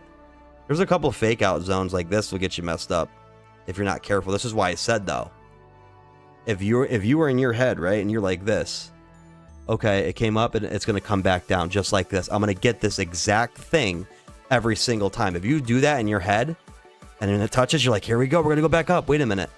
What happened? Gotcha. That's why you got to be on that certain profit zone. And I'm telling you right now, let's say you got in here and you're like, I'm going to do puts down. You can do it this way. This is the best way that I can explain this to be safe if you get like a descending channel setup anyway. Is that you could go like this. It's not going to let me tilt this shit. Is it? But like, let's say you did this. Something like this even. Like you had like a midpoint in this channel. Let's say you decided to do like some kind of midpoint. Because again, it's descending. I think it's like pitchfork almost would be the best term. I think there is like a pitchfork kind of thing. And actually, Rooster says, Does the market have a higher probability of profit than FanDuel 16-leg home run plays? Asking for channel number there, scared to ask. Okay. Of course. Of course. But like, if you did something like this, if Remy's still in here, like, this is something that you could utilize. Because you know, right?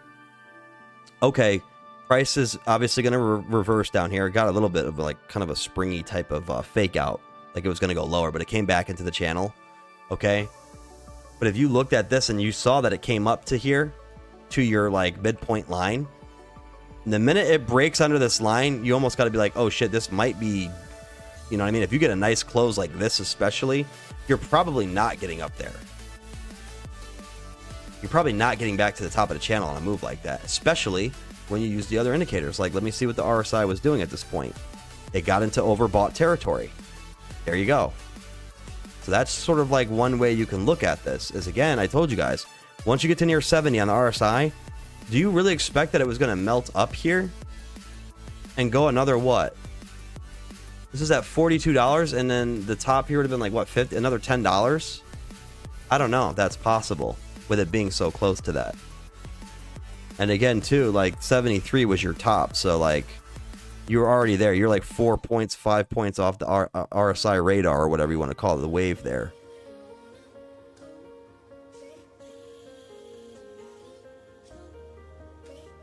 Oh, he said it was actually in a different part of the stream. I got you. But anyways, that's how you know right there. You got a midpoint line drawn down the middle of that thing, and then when you get close to hitting the overbought territory, wherever this is, you have to almost imagine that it's going to reverse like it did here. Kept reversing down at these levels right here. This was interesting though. Yeah, it still stayed up there. It rode the overbought right here pretty nicely. Kind of stayed around that zone for a little bit. But then you've got to line it up too at the market. Like you take SPY, line it up with these moves, right? Like July 2023. Like if we go to SPY and went to July 2023 right in here, look at what SPY was doing. The exact same thing. SPY was like melted up in here. So that's how you confirm, like, okay, wait, what is going on? What's the market doing? How overbought is it? Overbought zone from June to July for 30 days. It was pretty much choppy in here. So not too hard, really. I guess you just gotta make sure like you don't get caught in that hype and then you go blind. Because once you get blind with the greed, it's like it's hard to like respect your trends and everything. You become too bullish. So that's just like I said, you'll learn eventually. Like if you get a good trade, maybe you do get a big pop. But once you, it's like when you get the good pop, what do you do with it after that? You know, how are you going to trade that basket of money that you just got? What the fuck is Dogecoin doing? This is wicking up off the support. So I would imagine that this has to start going soon. Yeah, I would imagine that this has to start going. If you get this down and Dogecoin crashes, then it might be kind of an ugly uptrend. That might take more time, but I just don't think we have time, guys. I'm going to tell you right now, I think summer, June, based on my setup for the bear part of it, looks like the peak of the market. Technically. Well, it's not even like the peak. It's just like the final push up before it fucking collapses, is what it looks like. With this head and shoulder set up here. So, and another thing too is like the maybe if you do get your big chunk of money, you start to shift it maybe into like an index kind of thing where you trade the indexes, because those are a little bit more macro view and you got a little bit more time with those. Obviously it's more expensive, the options on them, but it's a little bit more predictable, and I do say that lightly. Like, but in terms of like individual stocks versus the overall broader market, like the fact that I was able to draw this potential move out And if it comes to fruition, you're gonna be like, what? You just gotta dig around though and investigate. That's all. But your two moves is like this playing out or potentially this head and shoulders pattern. And sometimes when these head and shoulders patterns are forming, like again, they can catch traders with that because they know exactly the trends that you're looking for. It's like they're drawing a picture and they're trying to get you to go, oh my God, I'm gonna, you know what I mean? I'm gonna go all out right here now in short. But then for all you know, you could get cooked and liquidated and this goes up to this level instead, and then it plays it out. You know what I mean? Like, and the funny part is like, maybe this is your head, here's your left shoulder, and then you have the right shoulder over here actually. That's how they can get you. But the way that it's been up here, dancing around flat like this, and then coming down, coming up, and then back down again, I don't know, man. It's going to be real close. Like, we have to get some serious momentum up. If we break this channel down, and like you come down to this again, I'm just going to be more convinced, like if you do this. Remy Black says, my strategy is to trade with small sums consistently and put most of my gains into SCHD, main, and VTI. What are these? I haven't even heard of these. This on here, SCHD. Schwab. Oh, okay. You're doing the ETFs with these guys. Okay. What is that? Vanguard shit? VTI Vanguard's index? Yeah. Okay, yeah. Yep, that's pretty smart. You said put most of the gains into SCHD. SCHD. Am I saying that right? Yeah, SCHD. But like, here's the funny part. Like, so Vanguard pretty much, bro, like matches up with the SPY. Obviously, like the way their chart looks is exactly like the SPY. And I'm telling you, you're like playing out a move like this right here, right now. But in like, I wish I could freaking reverse this chart. Like, I want to do an inverse side, like to the downside. But the fact that they went from 302 already and then like you came down to 269, I don't know, man. This looks like it's like rounding topish / head and shoulders. Like neckline would be like what? It's a little bit off for.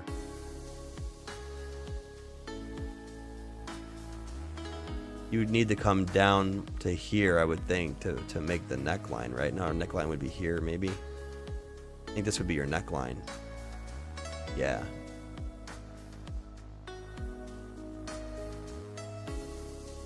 Would it be this? Shoulder, head, come down, then you would come up, and then make the final fucking one on that side. Huh? But yeah, that's Vanguard anyway, but they look just like the SPY in the broader market. Like, it all looks very eerie how this is setting up. You get all this. I mean, how long can this go uptrend for with all these changes in the market? And I guess the bigger thing I'm saying is, like, either way, I have it this year, pretty much the party coming to an end going into 2026.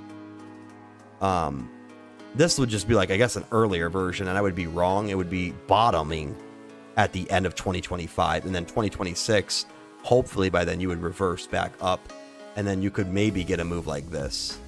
But even if I did that, like, it's not really significant, right? So it doesn't make sense. I would think that if you bottomed out, you would go to a new all-time high at some point. You wouldn't do that. So, very interesting how this is going to work out. It would almost be worth playing this scenario out, then coming down. But this would be a 611 point top all the way down to 459. That would be 135, 60, 140, 150 point drop from here. 150. It's a slow crash. It's not like a fucking immediate crash, but it's over 6 months, right, or something. March to December. So in my eyes, guys, like, what could be the real scenario here is, like, maybe this administration, it's like they're cleaning house, right? What do you expect to happen when they clean house? Immediately. Fucking probably, utter chaos, right? They're like hitting the reset button on the market, almost. Either way, no matter how you look at it, you either top in December or near October and then start coming down, or you're going to be at the bottom at the end of 2025. There's just no other scenario. But I feel like when they're cleaning house, the mechanics of everything's going to get shooken up. And if they really start doing what they said with the holding people accountable for the illegal activity in the market and stuff like that, then that's going to shake people too. But for me, that's what I'm seeing right now. One of two scenarios is going to play out, and you're going to get this in some fashion. One of these two styles. So just be aware of this, how you decide to position. And like I said, we have to start seeing movement come with this, with these plays right now, guys. If we don't see it, it's just not a good look. Not a good look.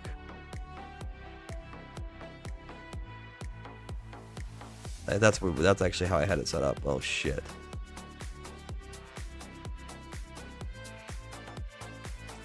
Got to see AMC and all these guys get going here. Neo, all of them.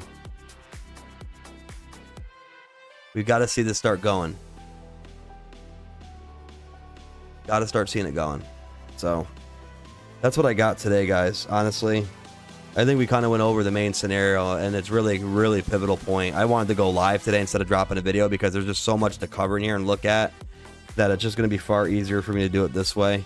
And again, I probably will still jump on a stream tomorrow, but the way all these looked, even like Rivian today, crazy. Rivian actually looks strong, but I don't know if it's going to get the support from the market. And honestly, Remy, like what you were saying, with Unity, like this actually could come back down like Unity did.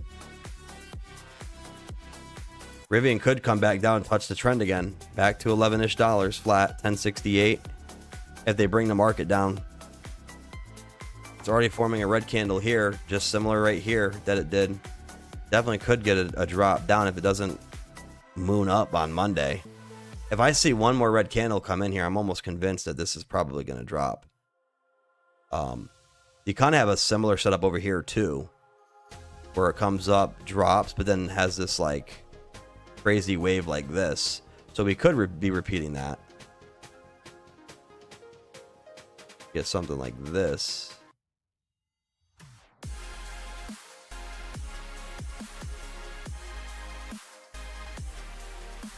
This would be a channel breaker. Yeah. And honestly, they just put a price target on Rivian for $18 too. So in the inverse sense, that would actually be pretty solid right there. And then obviously what happened would be like it'd probably come down and test the channel, I would assume. Back down to 14 bucks, 13 bucks, something like that. Just depends on when it decides to do it, because it might get up here, chop a little bit, and then come down. That'd be like $13, $14. And then it would come off this, I would imagine.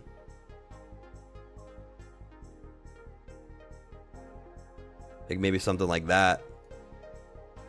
That would be a channel breaker. And then a confirmation test. But it's got to happen quick. Like I told you, June. Like, we might just see moves like this where it just goes like very rapid fire. And then you come back up like this. Yeah, that's like right there with my bear case, like sort of like last push. And then after that, if the market does tank, you would, obviously you'd start coming down. You'd be at what, 28 bucks or something at the top of this thing. And then they would start to systematically move it down. You know what I mean? Over time. Until you find some kind of bottom. Again, they could do you like that for sure. Something silly like that. Or just downtrends.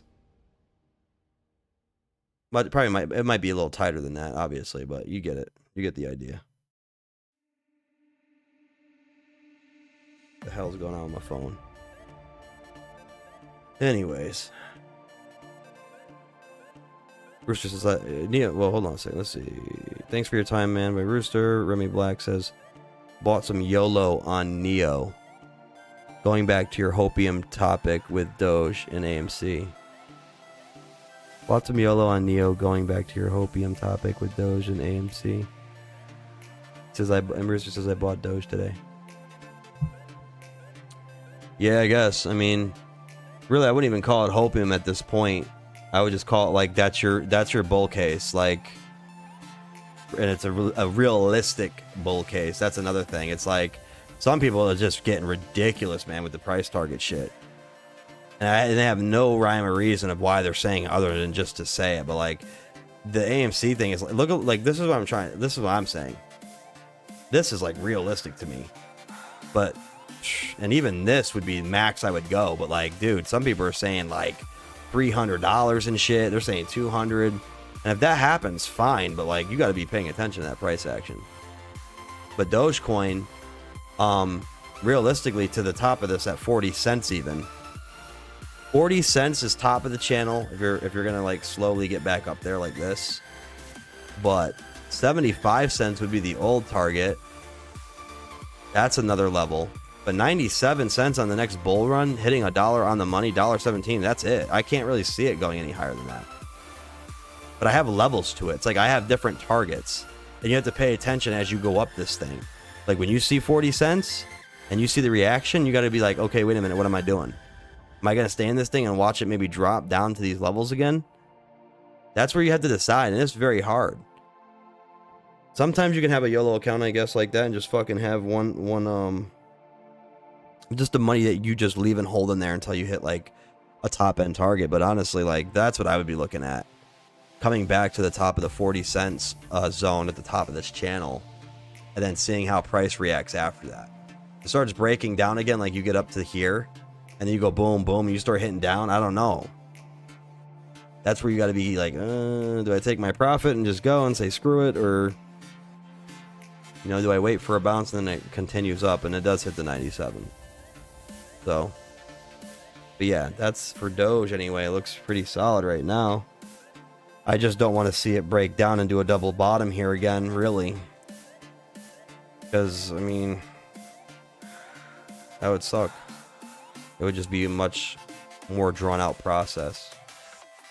But this is also crypto, though. Doge could just start busting like at any minute. Doge could have fat green candle. There's like not really much to stop it. Same thing with Bitcoin and all them, you know. Bitcoin's interesting though. Look at that before I get off real quick. Dude, what the fuck is this? Jesus.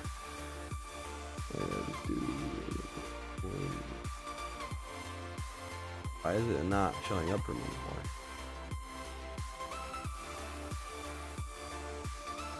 There it is. Holy shit. Like for Bitcoin, I drew a little something out for this. And I would imagine that, like, look at Bitcoin testing this, like, wedge right here. So, it was like, would this be...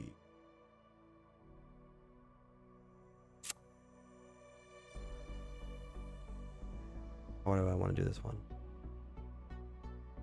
And even like this, I guess, for Bitcoin.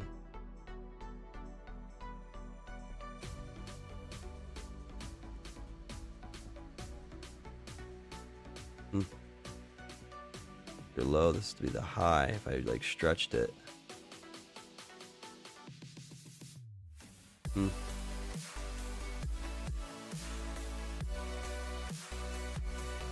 Most recent low, the most like recent peak of this thing, driving it down. Maybe if I could just maybe I can kind of stretch it just a little bit, like something like that. That kind of makes sense.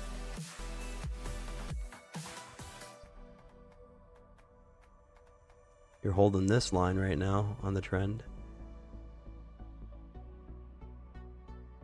But if it breaks down, fuck, this is coming down to 76K.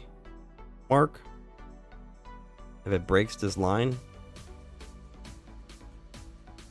I mean, obviously, you can only go so far with this. Right? Like, if you were to even do it this way.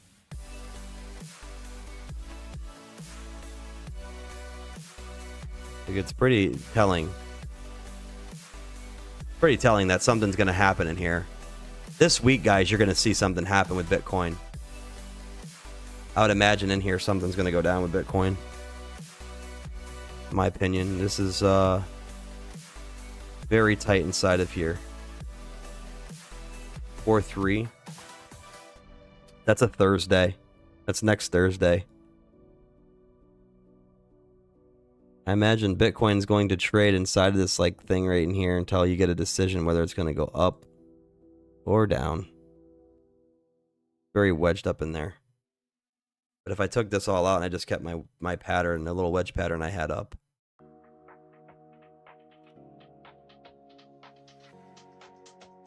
Technically, you could see it this way too.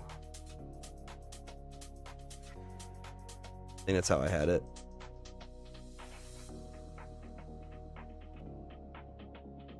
Trading in here, testing it.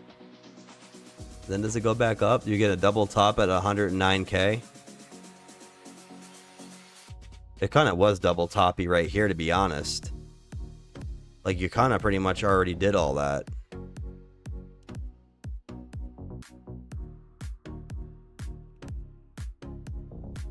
I don't know, man. We seeing anything with this shit? And to be honest, guys, yeah, I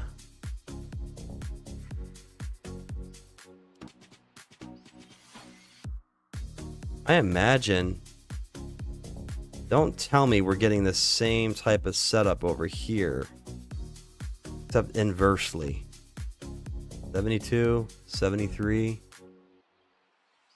It's all about spotting the trend in previous patterns, but if you're doing anything like this, a little slightly different, actually. Well, holy shit.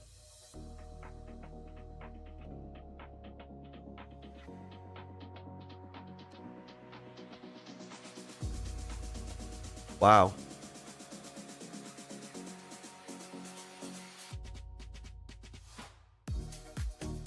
Holy shit.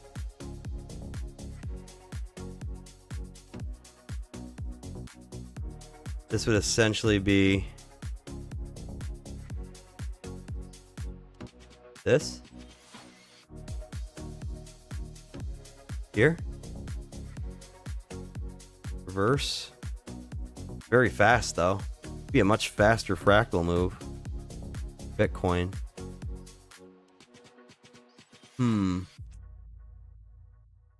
But that's like previous top area though. With a big gap there in the middle like that. Kind of makes sense. Bit of a spring action in there. A little bit different, but also the same. So, I think I did this one before where I went polyline with it. Let's just say, gotta be this right here. Unless it's forming now. Let's just try it out. We're about to get this move.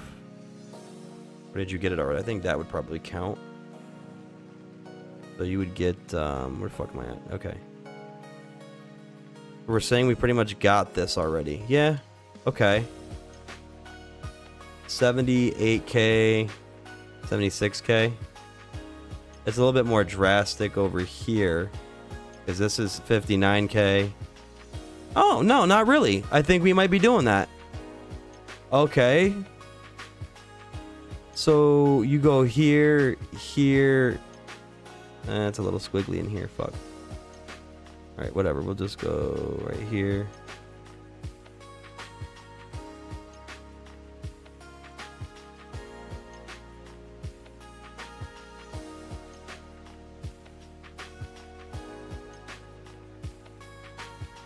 Gonna be rough. Damn, dude, this is not looking good. If this shit plays out this way. Fucking A, I got this shit all jacked up. That would be bottom type shit right there. This would be end move. This is a little jacky, but let me see.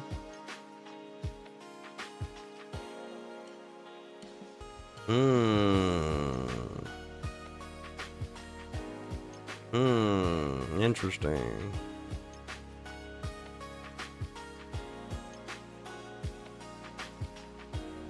So that's the bottom right here I just made. And then basically you would go from the bottom, obviously your rebound. Let me just do a bigger, like, broader view. I don't care, it doesn't gotta be fucking perfect. We'll just go like this.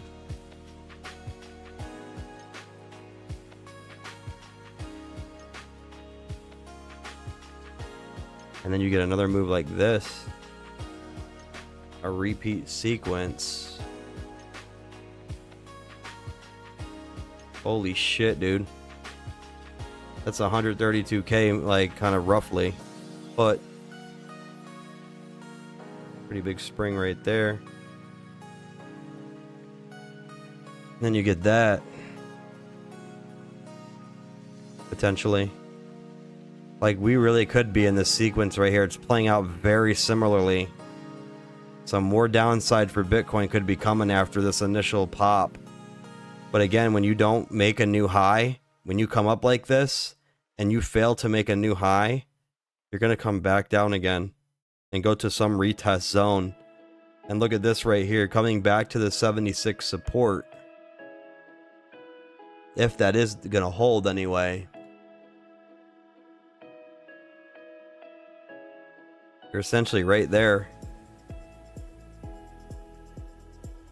This would be a fallout target level right here before rebounding if you fail to make a new high on this push. So retesting the channel, you go up, yeah. You could get up there. 98k. Maybe even this level. Maybe it's like right here, 99k, 100k. Right, 99. And then it just starts to reject.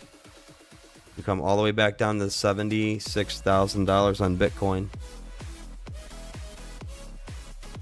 And then this baby just reloads. What the fuck would that even be like? Ooh, end of the year. November 2025.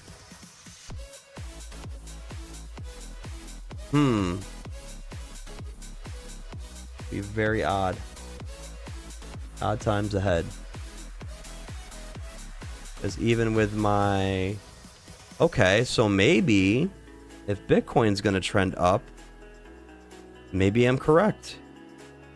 We need to see some violent monster moves in the market and the other on the other side. Because that would match up with Bitcoin's trajectory. Even with Bitcoin trending down.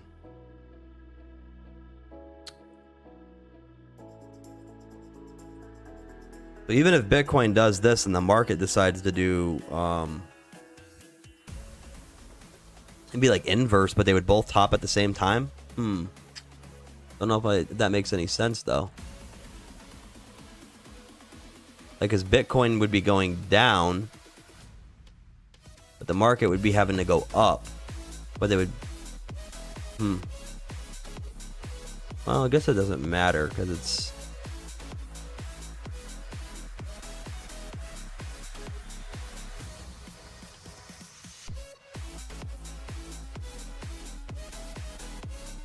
well, during this time frame, SPY is going up. Bitcoin's kind of like sideways action, then it tops out. And then after that, you probably collapse. 133k in Bitcoin. I mean, if you're playing the same sequence anyway. Anywho. Did Nike ever touch the level? Oh shit. Am I at Nike right now? Yeah. Did Nike actually come down to COVID level? It's about to. It might actually do it.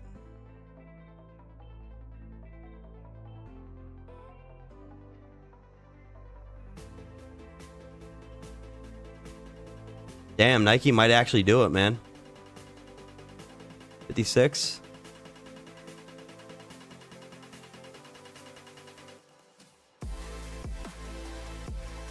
This is like a descending channel setup here for sure. Yeah. You open the mouth of the channel. It looks like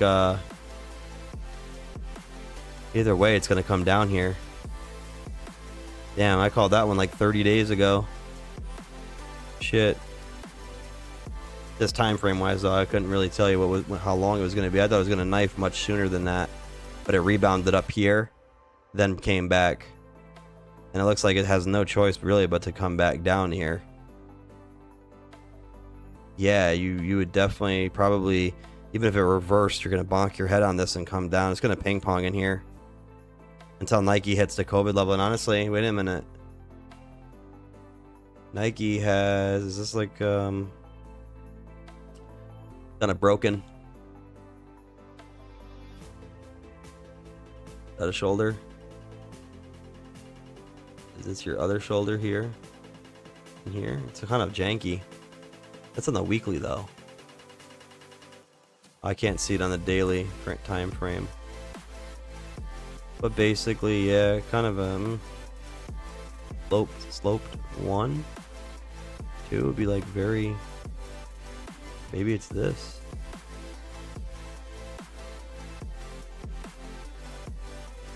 Could this be?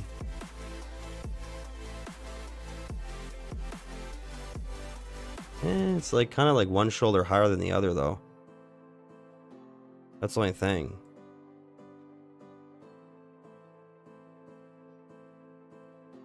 I mean, it's kind of in there, but like you don't get one here, like slightly elevated for sure, by like how many? $20 difference in the shoulder, I guess. Like the neckline's weird. Like that would create the neck. Well, maybe the other shoulder's not done. Well, maybe I'm bugging. Maybe the other shoulder's not done yet. Oh shit, maybe not. Maybe it's gonna form later on out here somewhere.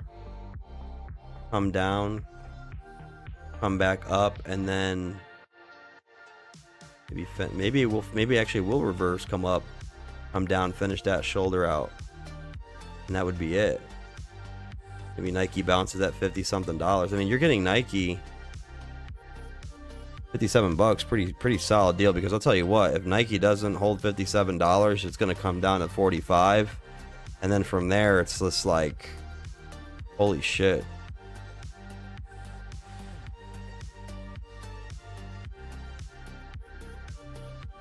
$170.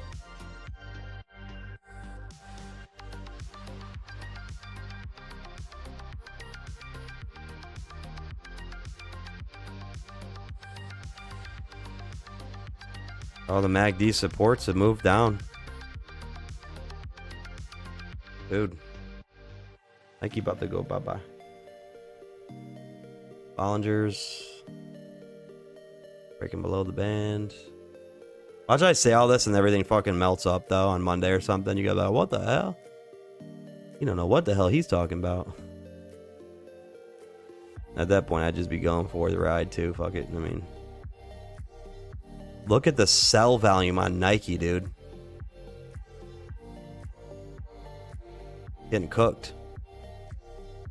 I do think it's a nice stock, though, to hold long term. It's in this downtrend right now, and you got to let it play out.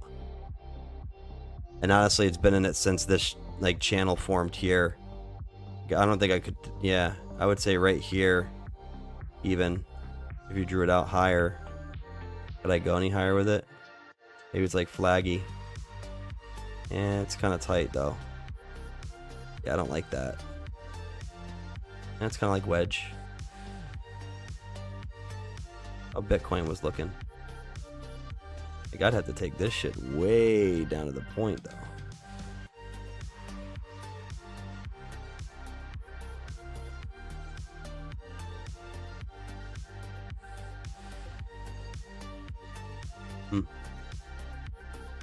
Just be. Damn, dude. I don't think that's gonna happen, alright? I would imagine it would pop after that.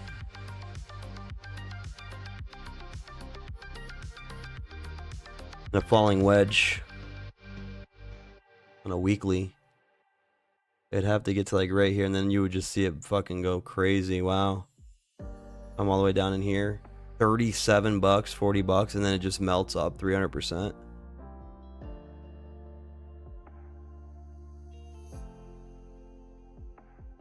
There's not really a move on this side to show you anything like that, though. We don't really have anything like that to show us a move like that. I guess this way, but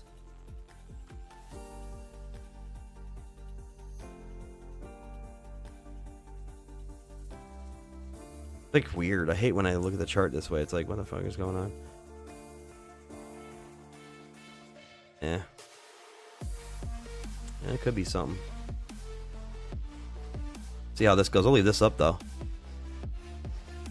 I'll leave this one up for the future just to see how this pattern plays out in here. Because if you do start going down to this level, maybe it gets to this point and then goes. Because that's such a level right there to test. 56 right there from COVID. That's such a big deal, I think, for this stock right now. It's right there. It's going to at least touch that. But will you break that support, I guess?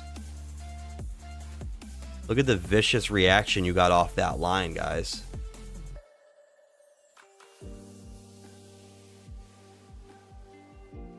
If I run the poly line on a move similar,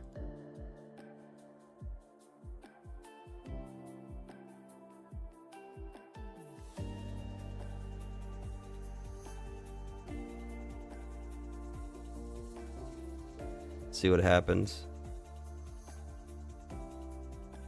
I know I said I was getting off, but this is like fucking intriguing.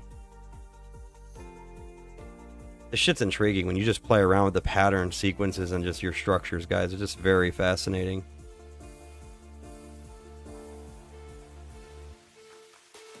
Right here. Wow. Wouldn't that be something? Wow, that's like to the T.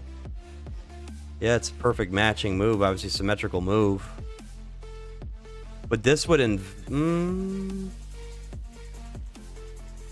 guess that would be your ugly head and shoulders, I guess. Like, I guess that kind of fit.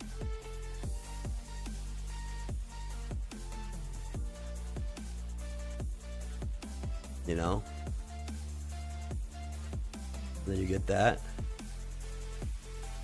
That goes to December 2026, so oh, wait a minute, I'm bugging. Well, that's if it comes down here and reverses. What if it reversed? No, it'd have to come down. It doesn't matter. It's still going to be all through 2026. Which I'm not...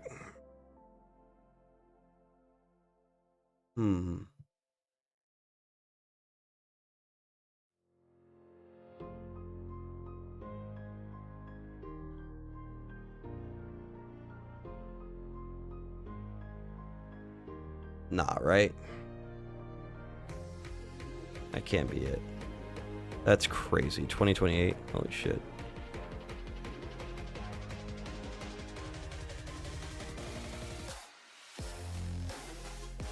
I will say though, guys, honest to God, where this lines up right here,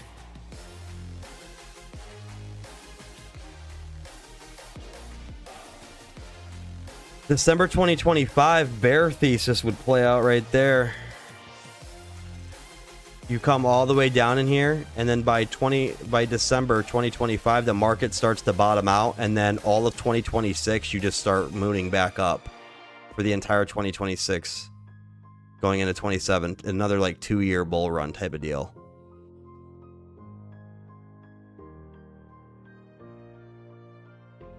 Right? If you were to play this out right here, that lines you up at the market bottom on this pattern. And then you would go for the...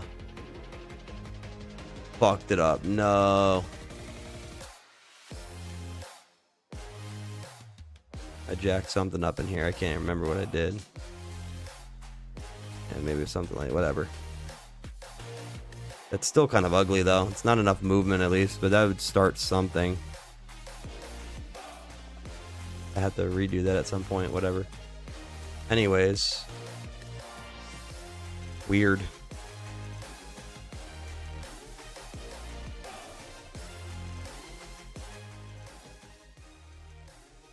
Down a little bit. Very weird. Very possible that we get stuff like that. Like, even though Carvana looks a little fucking shaky. Carvana's not looking too hot either. Dude, no way. Guys, I'm just seeing this across the board. I keep seeing this. This is telling me, man. I don't know. Ah, shit.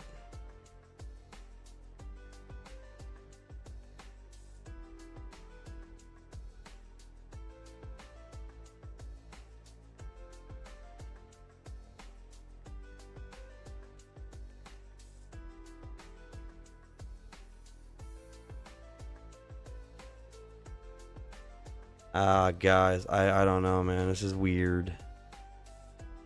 It's got to be one big fake out if they pull this off and people fucking like think that this shit's dropping. We got to start moving quick on some of these plays. Telling you right now. Head and shoulders right there playing out. And then you would fulfill at least all the way out to here, right? Like, yeah, you would come down. Interesting. Again, lining up with what your top. This is such a janky looking thing, but you know, May, June as like a top for a lot of these things. I keep seeing this pattern, this head and shoulders playing out everywhere.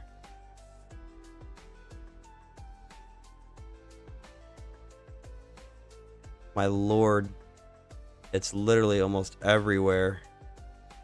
This neckline, the neckline right here, maybe makes sense. Tripping.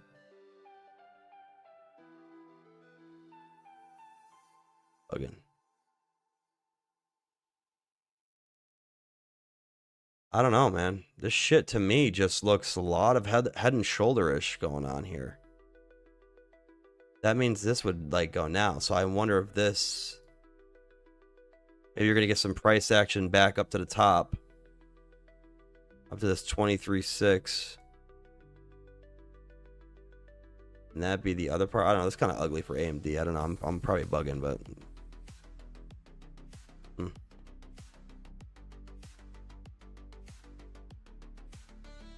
interesting. This is over 2 years or something. 2-year head and shoulder pattern. It's kind of interesting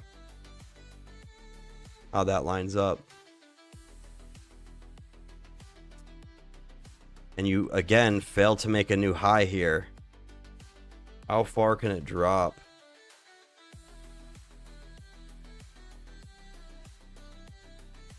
Are you playing this out?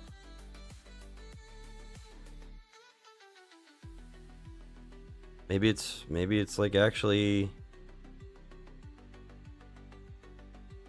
playing this out. Maybe it is coming back up and doing this move on a different kind of level. I don't know. There's just so many things right here. Even this.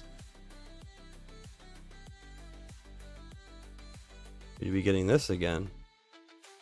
So many sequences that you can plug in on this shit. Anyways, before I start bugging out and doing crazy stuff on here, I'm gonna just call it there, guys. So I appreciate anybody that's remaining in here right now. But this is it, man. This is some interesting stuff that we're looking at going forward. So I'll keep you guys up to date as always. And like I said, I'm always gonna put up 2 scenarios for y'all, man. This looks very crazy though. At least the small caps look good though. Some of the bigger caps in the broader market don't look good to me, and that's why I think small caps are going to be ready to go, in my opinion, guys. But I feel like we got to get this phase over with. It's going to be, it only takes 2 weeks to a month for the small caps to finish out their cycle. So, thanks, Remy. Appreciate you, man. Like I said, man, good luck with the trades, dude. Just got to refine your strategy. You're going to do fine. You obviously have shown yourself that you can make money. It's just about keeping yourself consistent. That's it, man. You know, without burning up too much money in the process. That's all. But structurally, man, the small caps, these plays do look good. Neo, Rivian looks good. Unity still looks good. I really can't imagine a world where this breaks down without finishing some at least top of the channel move. Like, I did tell you guys that at some point you would just ride this wave back up like this. Minimum, if the market decides to jack us up, you can at least get these top of the channel moves, which is still good money. And then just to hold on to for the future. You know what I mean? As this market figures out whatever it's going to do. You know, you take it with a grain of salt, I guess. What's up with Robinhood? Rounding bottom setup. Robinhood might also be done with its move. It didn't quite get the all-time high like I thought it was going to get to. But we'll have to see, man, where the market goes at this point. Because technically, this move is pretty much repeating the same way, in a sense. So maybe you will get the last push. Maybe Robinhood will run along too with these and then top out. Interesting stuff, though. Even for, like I said, AMC, it's just going to be one of those ones where it's like, what do you do? Come up to the... I don't know. I mean, maybe it's top. Maybe we'll get as far as the 55 and then be done. And then, you know, they'll take it, you know, from there. I don't know. If this peaks out in, like, October or, like, December, and then he comes in and says, now it's 2026, we're selling shares, then, yeah, that would mess you up. Anyways... So many things you can run, so many scenarios you could go with, but like I said, we'll keep playing it by ear. We'll keep watching things as it unfolds. I mean, this is all you can do is come up with A and B, and maybe there's a C scenario. I don't know, maybe it's something I'm missing, but I think we're ready to go, though, on some of these. They got to get going, so. Remy says the news on Robinhood is bullish. Well, yeah, maybe it will be bullish, and for Robinhood, it'll be like, you know, maybe it's like this move, like right here, and then you get this. Look, it lines up, Remy. Maybe we get a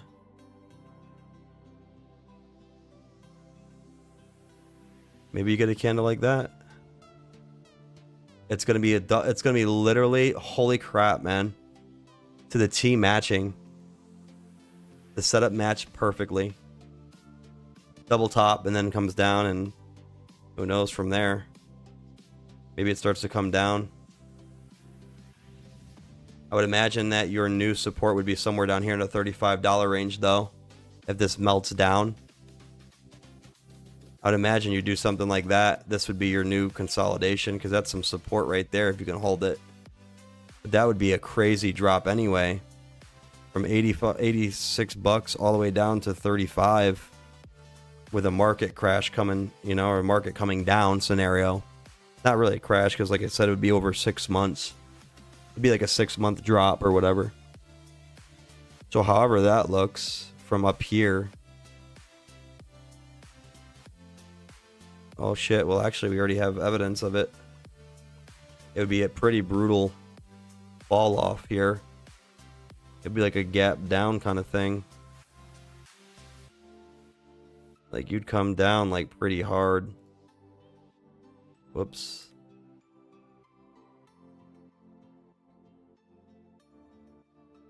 Like it would be something like this. You'd come down. Damn, no way. Would it really do something like that? That'd be too fast. It might come down more gentle now that it's actually formed. So it could come down and do things like this.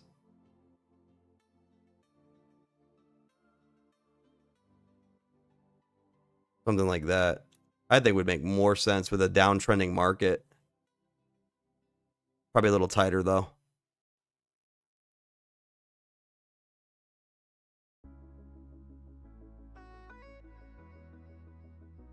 There you go. That I could see. Then after that, you would trend upward. Go back up, maybe to a new all-time high. Anyways, don't even trade Robinhood no more. I got rid of all my shit off of them after what they did. Those bastards. And then here's another thing. I will say why I am bullish on the small caps is because this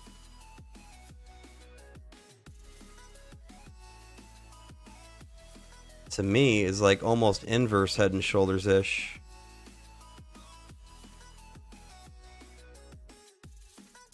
So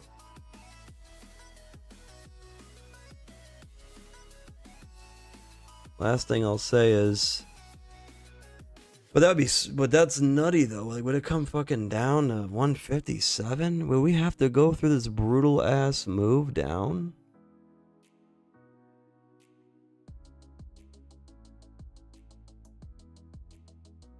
Let me copy this real quick. Time to fucking make this thing work.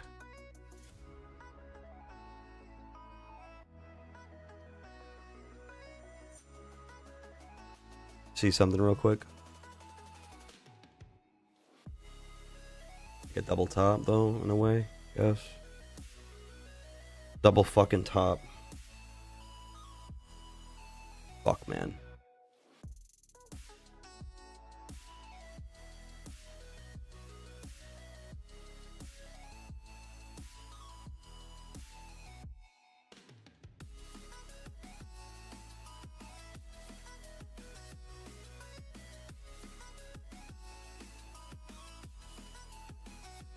Shit, guys, man. It's so, oh, man. It's like Head and Shoulders double tops. It's the worst shit that you want to see. But again, like, I hope there's just like a macro pattern fake out going on here, man. That would be fucking, that would be epic. Shit, 157.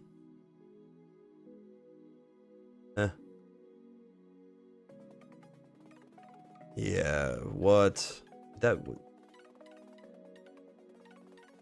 I mean, if that doesn't hold, though, what would you be looking at?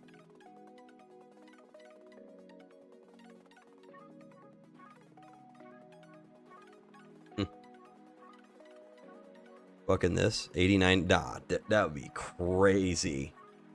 If they do us like that, it would be absolutely nuts. Telling you, man, it would be crazy, crazy shit if they did us like this.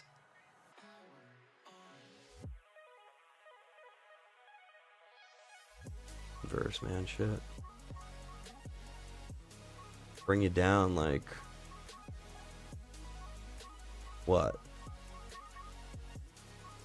Fucking would you go to that? I just, dude, that you're already close to doing it though. It's like you're coming, like, we gotta rebound.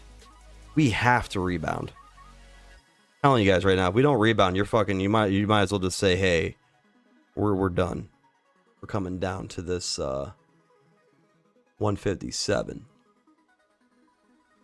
But with that reversal fake out, I'm like, well, our only hope really is that where's the 200 at? Okay, 200's right there at least. And that is trending upward. So that's helpful. 192 probably. Would that give you a little bounce maybe if that's support? We got to hold that. If anything, if you don't hold the 200, then there's really no help here. I guess like here and here, 184, but like what's the point at that point? You're under the 200. Well, 200's at 192, so yeah.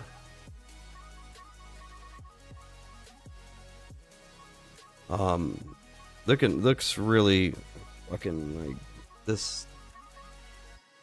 Let's be real. We already came down from 243. I would love to bounce off this 100 and finish off these moves, but what is going on? What is going on? I don't understand here. RSI is oversold. nearly for IWM. Can we just get down here and then go? Whenever we touch this, guys, I'm telling you, that's the make it or break it moment right there.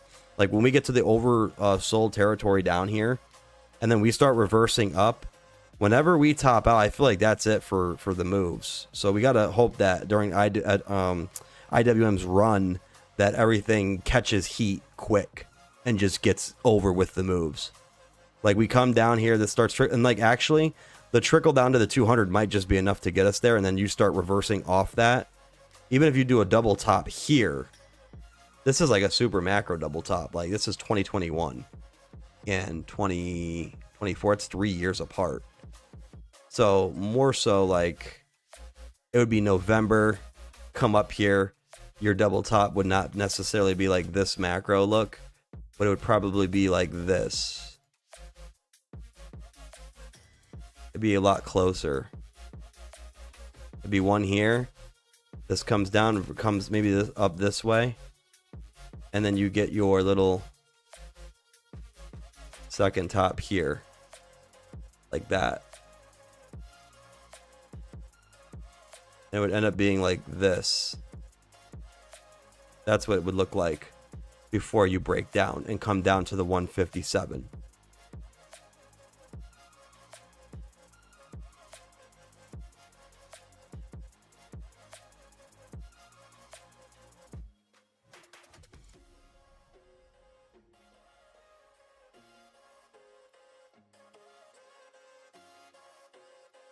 Maybe like that.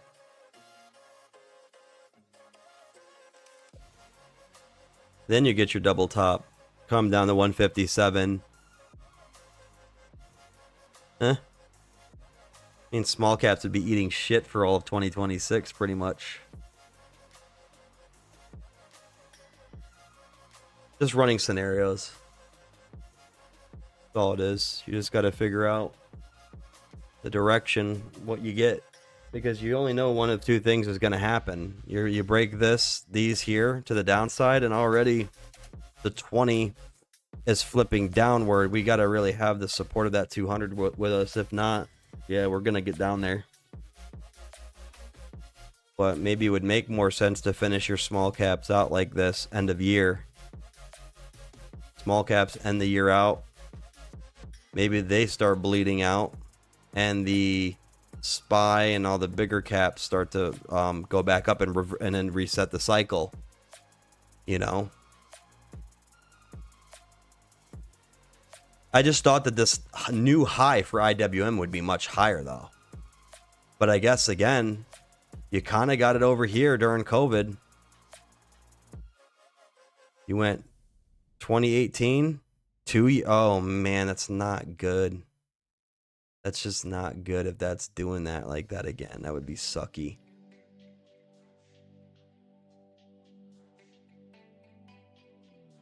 Oh my goodness. Fuck, that'd be not good.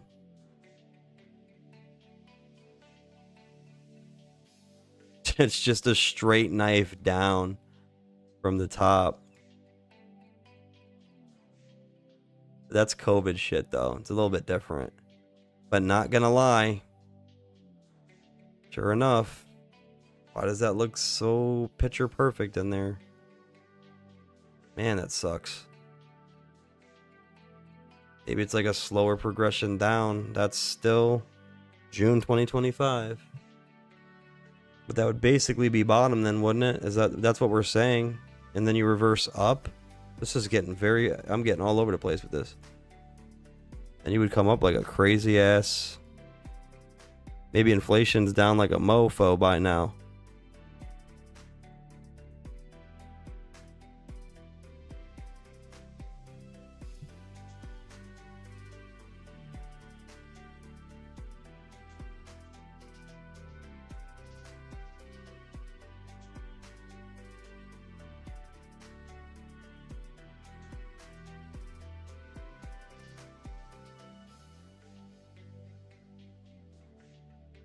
Yeah.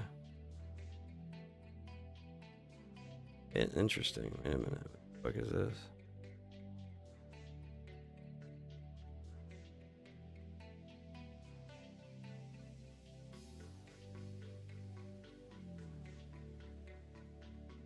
Oh, I'm bugging.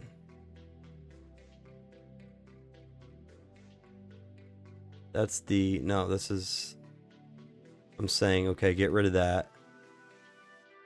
She comes down. Why do I have so many different things going on in here? What the fuck is going on?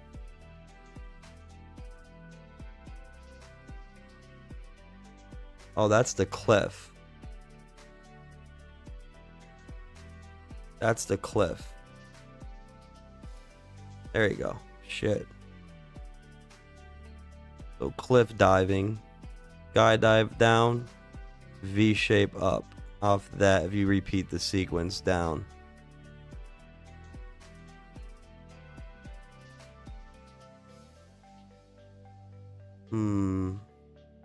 Does it make sense though? Not necessarily, unless it's gonna do some bullshit.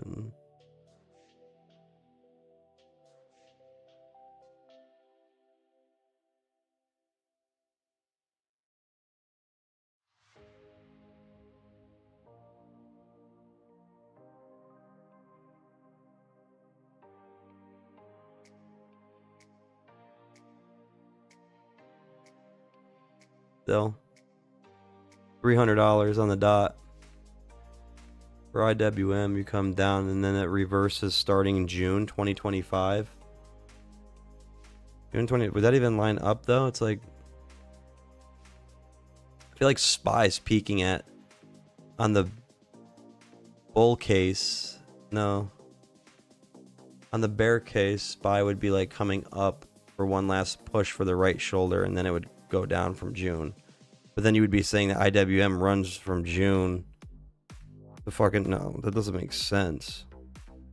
Very strange. But setup wise, it's just more long term looking, and this is on a weekly, so interesting stuff.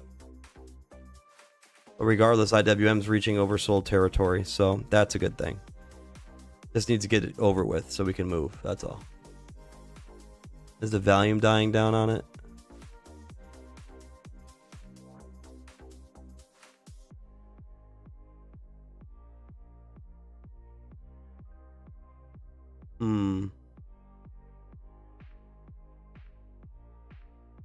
It'd be good to see that decreasing volume there.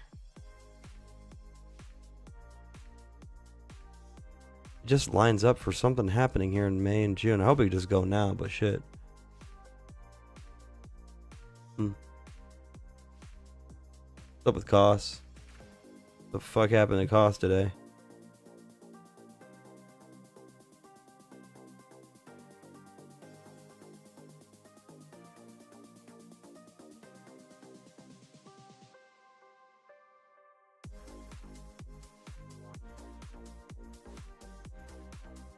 Two trend lines. First of all, it's got to go down here.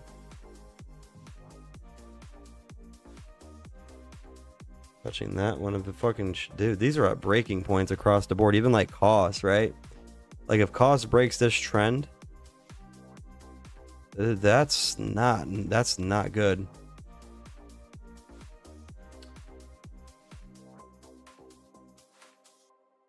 Not good at all for them. I don't know why the fuck I even drew a circle there, but whatever. Oh, because it's a 1-2. Peak 1, peak 2.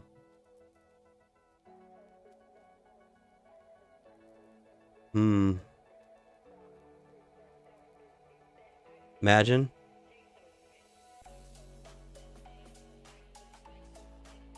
Imagine this is one. Imagine this is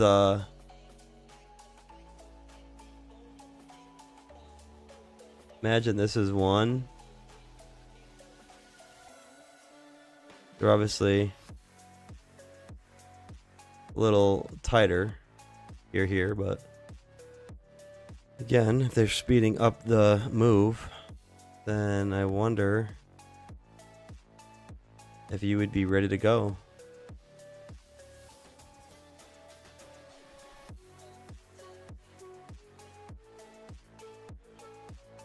Fuck, that would be it.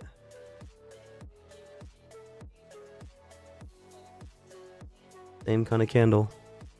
Ours is like red right here. I wonder if next week, I mean, this would be funny. Played out that way. Could you imagine? This is now, Remy was talking about hopium. Holy fucking shit, this is hopium. Any cost holder anyway. I'm not holding cost, but damn. Just basically repeat everything you did in 2021. That's the best I could say would happen, is you just repeat to exactly 2021 highs, and then you would literally melt down. Tariff news, you know, anything bad that they could try to paint would justify that. And then you would do it all over again. Who knows? I mean, this is weird shit that we're looking at here.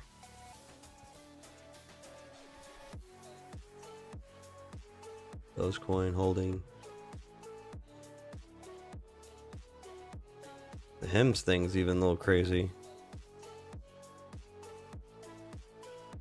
Where does HIMS go from here on the daily? Here you go again. Haunting me in my nightmares. I see it everywhere. Oh my goodness. Look. Come up for that fucking next shoulder over here, maybe.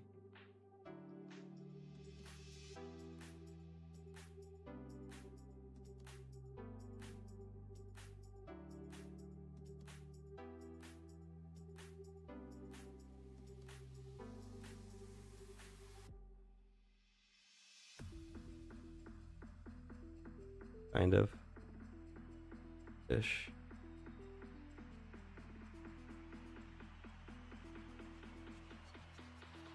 We get a little bit here.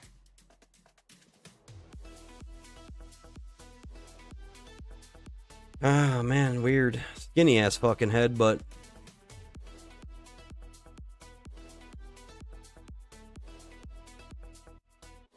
still there.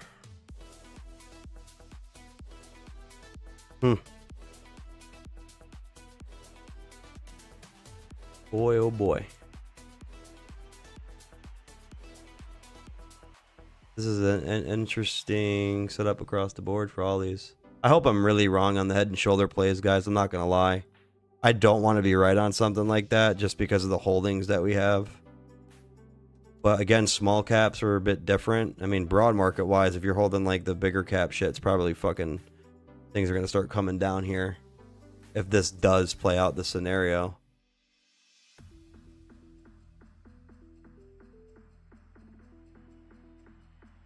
Was I on the weekly with the fucking setup here? Yeah.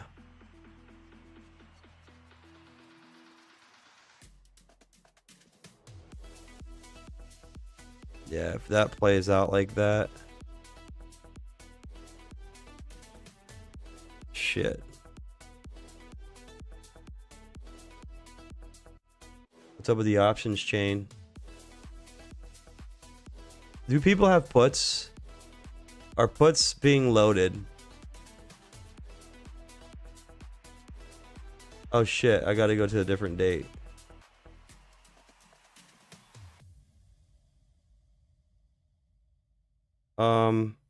January 2026. What is there? Let's go December. December 31st, 2025. What's the put looking like?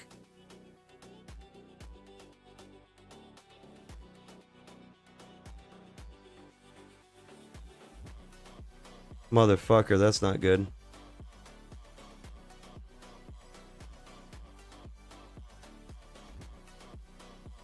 Oh man. Look at the puts right here. Am I seeing this right?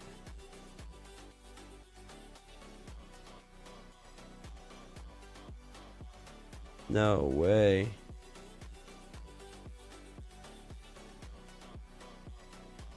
Well, that's not good.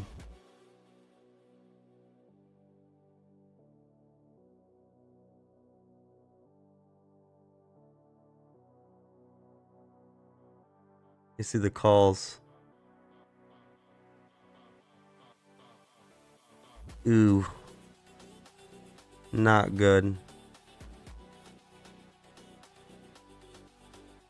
This market might be bottoming in the winter, the start of 2026. We may start really coming down through the summer if that's the case.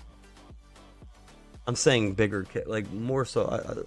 Our stuff is going to be very volatile anyway. Our shit like straight lines in like 2 days, but broader market wise, that means like my main concern was cashing out. Like, I think that we're going to get some kind of major run up with the smaller caps, but like when I said cashing out though, it's just being careful about entering the market, guys, and other things like the bigger caps, and being careful with what you do there.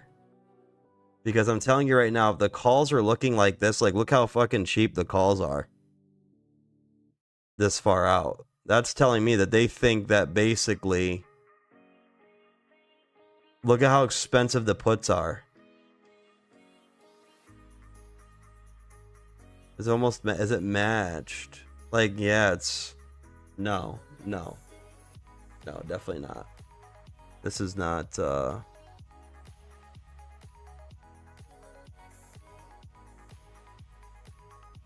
like 520 and 515 and 600 are like nearly the same price. So an all-time high is just like super cheap right now. It's just not even the case. Like even a drop to 520. Like, Oh wait, I'm on puts. What am I doing? Yeah, I'm on puts. That's right. Yeah, that's good. 520 put. Oh. By the same date. Like even 600, dude. Like, it's not even. And you're talking about an all-time high like 700? Nah, that's pretty cheap. Deep though. It's real deep out. But I would think that if the market thought that it was going to trend maybe, and like you'd think that these values would be higher, because when I went to go trade this on our V reversal, they were mad expensive to the upside, and now they're just very cheap, even for December. What about the June potential peak? What are your calls? Holy shit. We got anything going here? They're kind of cheap. They're very cheap for even June. What the hell, dude?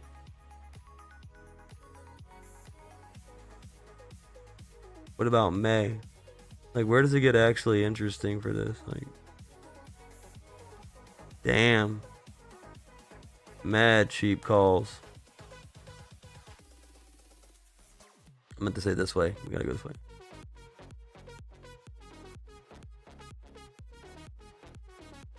See if it reverses though. It could flip, obviously, but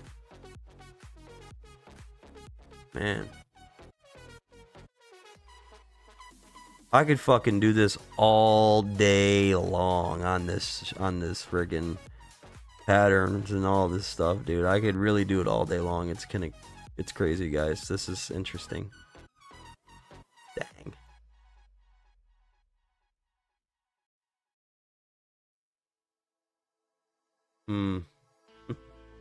What about Nvidia? That's for the bubble. There's the Nvidia bubble right there. Oh shit. Here we go again with it. I might be like too tired.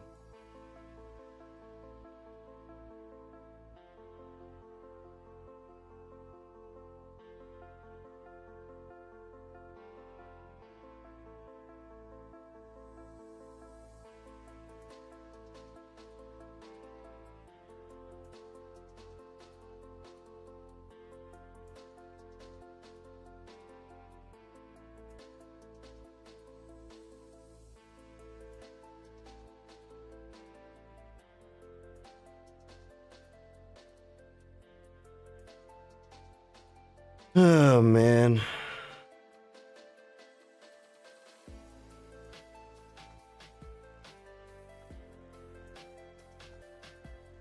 Wow. Anyways.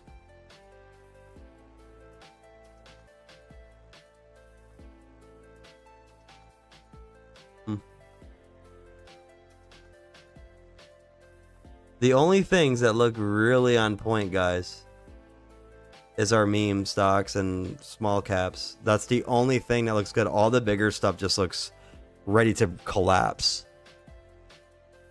Maybe that's the point. Large caps drop, small caps pop. The small caps look in great position though, because they're already down 9%, 95%, whatever. But maybe that's the point. Maybe the big market stuff drops and all that money gets pumped into the small caps, and then small caps top out and then we finish it all off. That's what I'm thinking. But the bigger market stuff is going to crash. It's going to come down. Whatever. Sell off. Sell off's going to happen. All these other ones though are just nowhere near in the position to go down any further. They're just not. We're here. I think we're here. Honestly think we're here. This move's gonna come any day, I think. And if anything, over the next 3 to 6 months, you're gonna bottom out on your. Maybe as this market continues dropping going into next week, we see that money pump into other things, and the highly shorted stuff or over leveraged stuff makes these guys have to close this stuff out. Remy Black says, good to know. Are you factoring in how much the trade war news can reverse the market like February? Yeah, I mean, they could honestly pull back on a lot of those things and then revamp it and revise and all that other stuff. But I just think, though, that it's going to be probably... It's just synced up. Like, the news is not really, I think, the driving force of it all, totally. I just think that that's what's being used to, like, paint these moves apart. But, like, we already know that the large and mid caps were going to collapse eventually. Like, we already knew that these were going to start breaking down. Look, they squeezed already, these mid to large cap stocks. And even some of the, like, bigger small caps, if that makes sense. Even some of the larger small cap ones starting to go.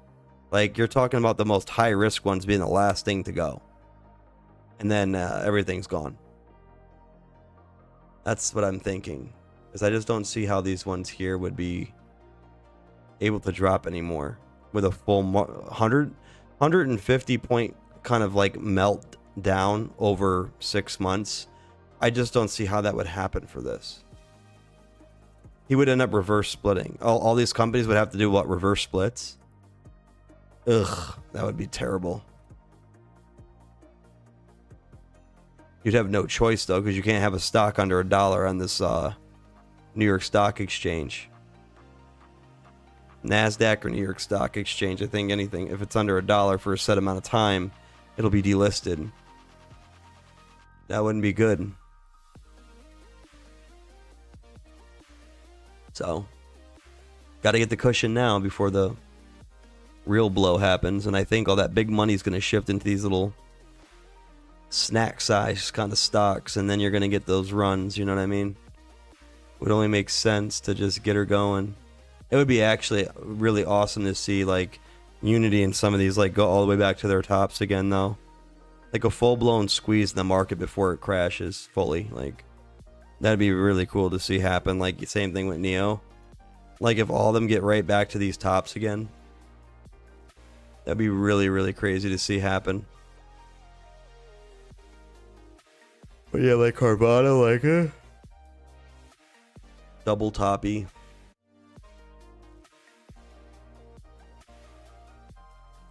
Wait, no, well, I said like this would be head and shoulders over here, right? Basically, yeah, fuck, I mean, weird. Anyways, guys, I'll be digging into this stuff. I'll be looking at it. kind of bugging. It's just like I want to see, like, it's like you're getting very close to the end cycle, and that's the most intense part of this market, is when the euphoria fully kicks in. They're gonna jack their euphoria up. I feel like they have to get people excited, and it's usually the smaller investors and people like that, even the institutions that are heavy into small caps, they're gonna pump those, and when it's time to rug pull, they're gonna, you know, the market makers will rug pull everybody and finish this cycle out and bleed this thing out. But it's going to be intense, because I told you, when you get out of here and you start seeing this type of action, if you do see this, you're going to be like, it's going to keep going, and then you're going to have ginormous candles come down over 5, 6, 7, 8 weeks, and then you're just going to watch it die down, just as you did in 2021. So anyways, gonna be ready for that. It's gonna be crazy, intense, like 30-day period, I think, where everything's gonna just go melting.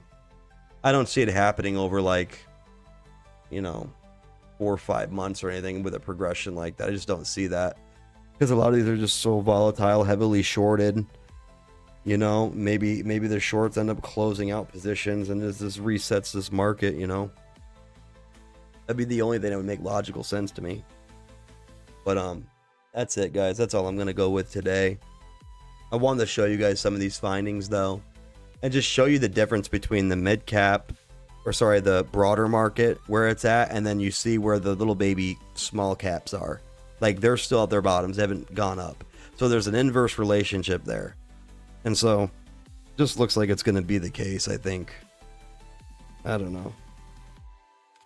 Everest says, good night, Fox. I'll catch you tomorrow. Great stream. Yeah, man. Thank you. Trying to play detective with this stuff, man. Shit got me exhausted. I'm ready to go to sleep myself. This is it's pretty crazy stuff. Just looking at lines all day long. That's all we did today. Me and Rooster were on here looking at lines all day. So, all right. That's it, man. We signing off. See you guys in the next one.